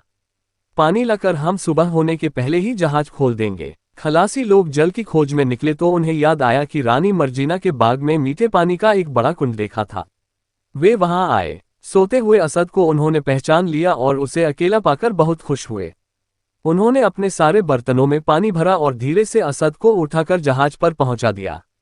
बहराम पानी के साथ असद को पाकर बहुत प्रसन्न हुआ। हवा भी अनुकूल चलने लगी थी, इसलिए उसने 2 घड़ी रात रहे ही लंगर उठा दिया। जहाज तेजी से ज्वालामुखी पर्वत की ओर, जिसे वे आतशी कोह कहते थे, चल पड़ा। सुबह मलिका ने असद को अपने पास न पाया तो पहले सोचा कि वह शौचादी के लिए गया होगा, किंतु जब वह देर तक न आया तो अपनी दासियों और सेविकाओं को आदेश दिया कि उसे ढूंढें। उन्होंने बहुत ढूंढा किंतु उसका पता नहीं पाया। काफी देर के बाद दासियों ने बताया कि बाग का फाटक खुला मिला है और कुंड के पास एक आदमी के जूते रखे हैं। मलिका उठकर स्वयं कुंड के पास आई और जूतों को देखकर पहचान गई कि यह असद ही के हैं। कुछ दासियों ने यह भी कहा कि कल शाम को कुंड में जितना पानी था इस समय उससे काफी कम दिखाई दे रहा है। रानी मर्जीना समझ गई कि रात को बहराम के खलासी बाग में पानी लेने आए होंगे और पानी के साथ निद्रामग्न असद को भी उठा ले गए होंगे। उसने एक आदमी समुद्र तट पर यह पता करने के लिए भेजा कि बहराम का जहाज है या नहीं। वहां उसे मालूम हुआ कि जहाज सुबह से पहले ही रवाना हो गया है। अन्य जहाजों के लोगों ने यह भी बताया कि पहर रात गए उस जहाज से एक नाव आई थी जिसके लोग शाही बाग की ओर गए थे। अब तो कोई संदेह ही न रहा कि बहराम ने असद को उठवा लिया है। तब तक शाम होने लगी थी। उसने अपनी नौसेना के सारे जहाजों को तैयार रहने की आज्ञा दी और कहा, 10 जहाज बंदरगाह पहुंच जाएं, मैं स्वयं इस जंगी बेड़े के साथ चलूंगी। दूसरी सुबह 10 युद्धपोत रानी को लेकर बहराम के जहाज के पीछे चले। 2 दिन बाद उन्होंने बहराम का जहाज आगे जाता हुआ देखा और कुछ ही देर में उसे चारों ओर से घेर लिया। बहराम समझ गया कि असद के लिए ही मलिका ने पीछा किया है। उसने सोचा कि असद के साथ पकड़ा गया तो रानी मुझे मरवा ही देगी, इसलिए उसे जहाज से हटा देना चाहिए। प्रकटतः वह बलि को इस प्रकार हाथ से भी जाने नहीं दे सकता था। इसलिए उसने क्रोध में चिल्ला कर कहा, इस मनहूस की वजह से हम पर मुसीबत आ रही है और हम सभी की जान खतरे में है। उसे खूब मारो और फिर समुद्र में फेंक दो ताकि यह यहीं खत्म हो जाए। उसके अधीनस्थ लोगों ने ऐसा ही किया। उसे खूब मारा और फिर उठाकर समुद्र में फेंक दिया। उन्हें विश्वास था कि इस गहरे पानी में से वह किसी तरह बचकर नहीं निकल सकता, किंतु असद बहुत अच्छा तैराक था। वह तैरते तैरते कुछ घंटों में एक भूमि पर जा लगा। उसने तट पर पहुंचकर भगवान को धन्यवाद दिया कि उसने दूसरी बार प्राण बचाए। उसने अपने कपड़े सुखाए और सोचा कि तट से कुछ दूर दिखाई देने वाले नगर में चलूं। पास पहुंचकर देखा तो वह वही अग्निपूजकों की बस्ती थी जहां से वह जहाज पर लादा गया था। उसने सोचा कि दिन में वहां जाना ठीक नहीं है, रात में चलूंगा। ये सोचकर वह मुसलमानों के कब्रिस्तान में जाकर सो गया। उधर मर्जीना के जहाजों ने बहराम के जहाज को दबा लिया। मर्जीना ने स्वयं उस जहाज पर चढ़कर पूछा कि असद कहाँ है जिसे तुम मेरे बाग से उड़ा लाए थे। बहराम ने असद को लाने की बात से इनकार किया। मर्जीना ने असद को ढूंढवाया, उसे न पाकर वह और भी क्रुद्ध हुई। उसने जहाज को लूटने और सब लोगों को निकटस्थ भूमि पर ले चलने की आज्ञा दी और कहा कि मैं इन सब को मौत के घाट उतरवाऊंगी। उसके सिपाहियों ने बहराम और उसके साथियों को तट पर पहुंचाया। तट पर जाकर बहराम भी पहचान गया कि यह उसी का नगर है। वह पहरेदारों की आंख बचाकर भाग निकला। नगर तक उसे पहुंचते पहुंचते काफी रात हो गई। उसने भी सोचा कि रात यहीं कब्रिस्तान में बिताकर सुबह शहर में जाऊंगा। वहां असद को सोता देखकर उसे आश्चर्य हुआ कि इस जगह सोने वाला कौन है। उसने उसे अच्छी तरह देखना शुरू किया। असद की भी आंख खुल गई और वह उठ बैठा। बहराम ने कहा, अच्छा तुम यहाँ सोए हो, तुम्हारी वजह से मुझ पर ऐसी विपदा पड़ी। इस वर्ष तो बली से बच गए, अब देखता हूं कि अगले वर्ष कैसे बचते हो। बहराम असद से कहीं तगड़ा था। उसने असद को एक चादर में बांधा और रात ही रात उसे उस बूढ़े अग्निपूजक के घर पहुंचा दिया जहां से असद को लाया था। बूढ़े ने फिर असद के पांव में बेड़िया डालकर उसे तहखाने में पहुंचाया और बोस्तान और कैवाना को पहले की तरह उसे रोज खूब मारने और रोटी पानी देने की आज्ञा दी। बोस्तान उसे तहखाने में ले गई। असद ने विलाप आरंभ किया कि इस सारे साल की मार से तो अच्छा था कि मुझे बलि ही दे दिया जाता। बोस्तान को पहले ही अपनी क्रूरता पर खेद था। इस समय उसे असद पर बड़ी दया आई। उसने कहा, तुम चिंता न करो, मैं तुम्हें न मारूंगी। मैं तुम्हें ये भी बता दूं कि मैं मुसलमान हो गई हूँ। बोस्तान की बातों से असद को बहुत तसल्ली हुई, किंतु उसे अब भी कैवाना की ओर से डर लग रहा था। उसने कहा, भगवान ने तुम्हारे हृदय में मेरी ओर से दया उपजा दी है, किंतु कैवाना तो मुझे पूर्ववत ही मारेगी। बोस्तान ने कहा, तुम डरो नहीं, अब तुम्हारे पास कैवाना नहीं, मैं ही आऊंगी। उस दिन से बोस्तान ही उसके पास आने लगी। वह उसे भरपेट स्वादिष्ट भोजन खिलाती और उससे मित्रतापूर्वक बातें करती। एक दिन बोस्तान अपने दरवाजे पर खड़ी थी कि उसने मुनादी होते सुनी। मुनादी करने वाला उच्च स्वर में कह रहा था, इस देश का मंत्री अमजद अपने छोटे भाई असद को ढूंढने स्वयं ही नगर में निकला है। जो भी उसके भाई को उसके पास लाएगा उसे इतना धन दिया जाएगा कि कई पीढ़ियों के लिए काफी होगा। और अगर कोई असद को जानबूझकर छुपा कर रखेगा तो वह अपने परिवार वालों के सहित मार डाला जाएगा और उसका घर खुदवा कर उस जमीन पर हल चलवा दिया जाएगा। यह मुनादी सुनकर बोस्तान दौड़ी हुई असद के पास गई। उसने उसकी बेड़ियां काट दी और उसे लेकर गली में निकल आई। यहाँ आकर उसने पुकार कर कहा, यह है मंत्री अमजद का भाई असद, इसे मंत्री के पास पहुंचा दो। मंत्री के सेवकों ने मंत्री को तुरंत इस बात की सूचना दी। वह असद को बुलाने के बजाय स्वयं ही वहां पर आ गया। असद को पहचान कर उसने उसे आलिंगनबद्ध किया। फिर वह असद और बोस्तान को लेकर बादशाह के पास पहुंचा। वहां पहुंचकर असद ने अपने ऊपर पड़ने वाली सारी विपत्तियों का वर्णन किया। बादशाह के क्रोध का ठिकाना न रहा। उसने आज्ञा दी कि बुढ़े अग्निपूजक का घर खुदवा डाला जाए तथा उसे और बहराम आदि रिश्तेदारों को मृत्युदंड की आज्ञा दी। उन सब ने उसके पैरों पर गिरकर प्राणों की भिक्षा मांगी। बादशाह ने कहा कि तुम्हारा अपराध बहुत बड़ा है, तुम्हें इसी शर्त पर प्राण दान मिल सकता है कि तुम अपना ये झूठा धर्म छोड़कर मुसलमान हो जाओ। उन्होंने ये स्वीकार करके जान बचाए। मंत्री अमजद ने इसके बाद उन लोगों को गुजारे के लिए यथेष्ट धन दिया। बहराम इससे प्रभावित हुआ। उसने कहा कि सरकार, पिछले साल मैं अवनी देश गया था। वहां बादशाह कमरुज्जमा आप लोगों के वियोग में बड़े व्याकुल हैं। आश्चर्य न होगा यदि इस दुख में उनके प्राण निकल जाएं। आप दोनों यदि वहां चलने को तैयार हो तो मैं आपको सुविधापूर्वक पहुंचा दूं। अमजद और असद ने ये स्वीकार किया और बादशाह से जाने की अनुमति मांगी, जो उसने दे दी। उसने उन्हें गले लगाकर विदा किया और बहुत साधन यात्रा के लिए दिया। इतने में एक हरकारे ने आकर कहा कि एक ओर से एक बड़ी सेना आ रही है। बादशाह सोचने लगा कि मेरा ऐसा कौन दुश्मन है जो चढ़ाई करे। उसने अमजद से जाकर सेनाध्यक्ष से मिलने को कहा। अमजद गया तो उसे मालूम हुआ कि सेना की नायक एक स्त्री है।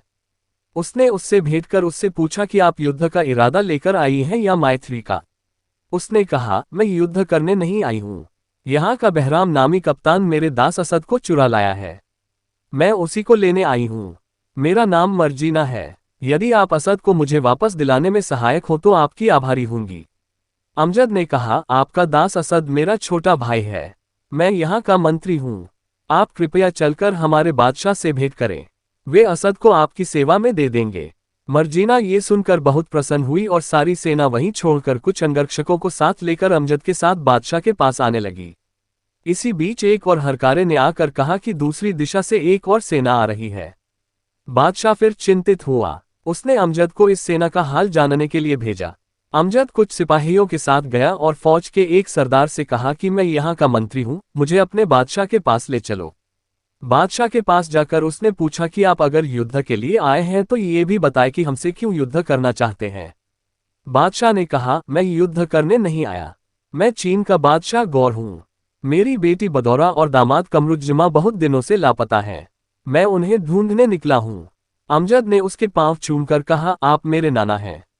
मेरे पिता कमरुज्जमा अवनी के बादशाह हैं। वे और मेरी माता बदौरा आनंदपूर्वक हैं।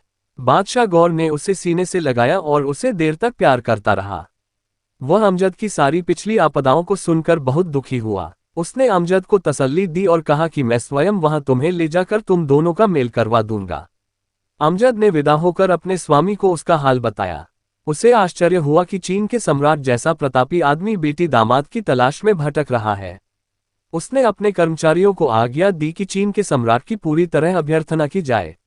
वह स्वयं भी इस बात की तैयारी करने लगा कि चीन के सम्राट के शिविर में जाकर उससे भेंट करे। इसी बीच एक और हरकारे ने सूचना दी कि एक फौज तीसरी तरफ से भी आई है। बादशाह ने सोचा, यह अच्छी मुसीबत है, चारों ओर से सेनाएं चली आ रही हैं। उसने इस बार भी अमजद को इस सेना के आगमन का उद्देश्य जानने को भेजा। अमजद ने जाकर पता किया तो मालूम हुआ कि यह उसका पिता कमरुज्जमा है, जो अपने दोनों पुत्रों की तलाश में देश विदेश भटकता हुआ यहाँ आ पहुंचा है।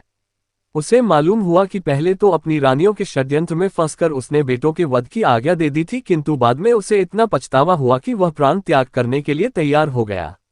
जब जिंदर ने उसे बताया कि शहजादों को मारा नहीं गया है तो उसकी हालत संभली, किंतु इसके बाद वह चैन से न बैठ सका और बड़ी फौज लेकर बेटों को ढूंढने निकल पड़ा। अमजद वापस आकर असद को साथ ले गया और दोनों बेटों ने बाप से भेंट की। वह इन दोनों को गले लगाकर बहुत देर तक हर्ष के आंसू बहाता रहा। इतने ही में वहां के बादशाह को एक और हरकारे ने बताया कि राज्य की चौथी ओर से भी एक बड़ी सेना चली आ रही है। बादशाह ने फिर अमजद के पास खबर भिजवाई। कमरुज्जमा ने कहा, और बातें बाद में होंगी, पहले ये देखना चाहिए कि यह नई फौज किस लिए आई है। मैं खुद तुम्हारे साथ चलकर उस फौज लाने वाले बादशाह से मिलूंगा। अमजद ने पिता को यह भी बताया कि एक ओर से चीन का सम्राट भी ससैन्य आया हुआ है।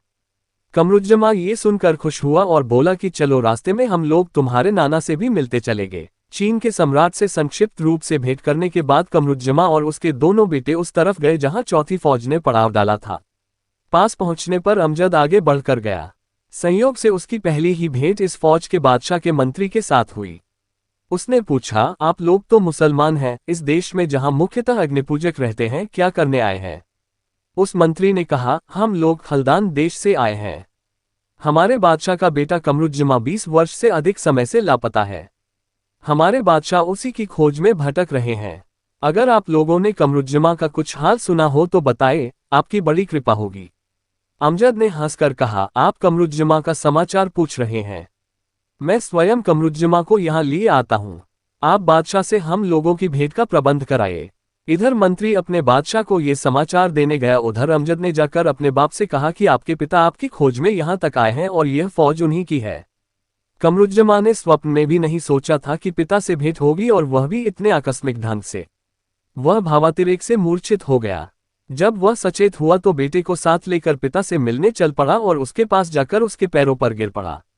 वह उसे छाती से लगाकर बहुत देर तक रोता रहा। उसने कमरुज्जमा से पूछा, बेटे, मुझसे ऐसी क्या भूल हो गई थी कि तुम बगैर कुछ कहे सुने चले आए? तुम इस अरसे में कहां कहां और किस तरह रहे? कमरुज्जमा ने लज्जित होकर चुपचाप देश छोड़ने पर पिता से क्षमा याचना की और फिर उसे अपना, बदौरा का और बेटों का पूरा हाल बताया। उसने अपने दोनों बेटों को पिता से मिलवाया। वह दोनों पौत्रों को गले लगाकर बहुत देर तक प्यार करता रहा। फिर सारे बादशाहों और रानी मर्जीना ने अग्निपूजक देश के मुसलमान बादशाह के महल में एक दूसरे से भेंट की और 3 दिन तक राग रंग होता रहा। सभी की सलाह से मंत्री अमजद के साथ भूतपूर्व अग्निपूजक की बेटी बोस्तान का विवाह कर दिया गया, क्योंकि वह सबसे पहले स्वयं ही मुसलमान हुई थी और उसी ने असद को पिता की कैद से निकाला था। इसी तरह सबकी सलाह से असद का विवाह रानी मर्जीना से कर दिया गया, क्योंकि वह इतनी शक्तिशालिनी होकर भी असद पर इतनी मुग्ध थी कि उसकी तलाश में भटक रही थी।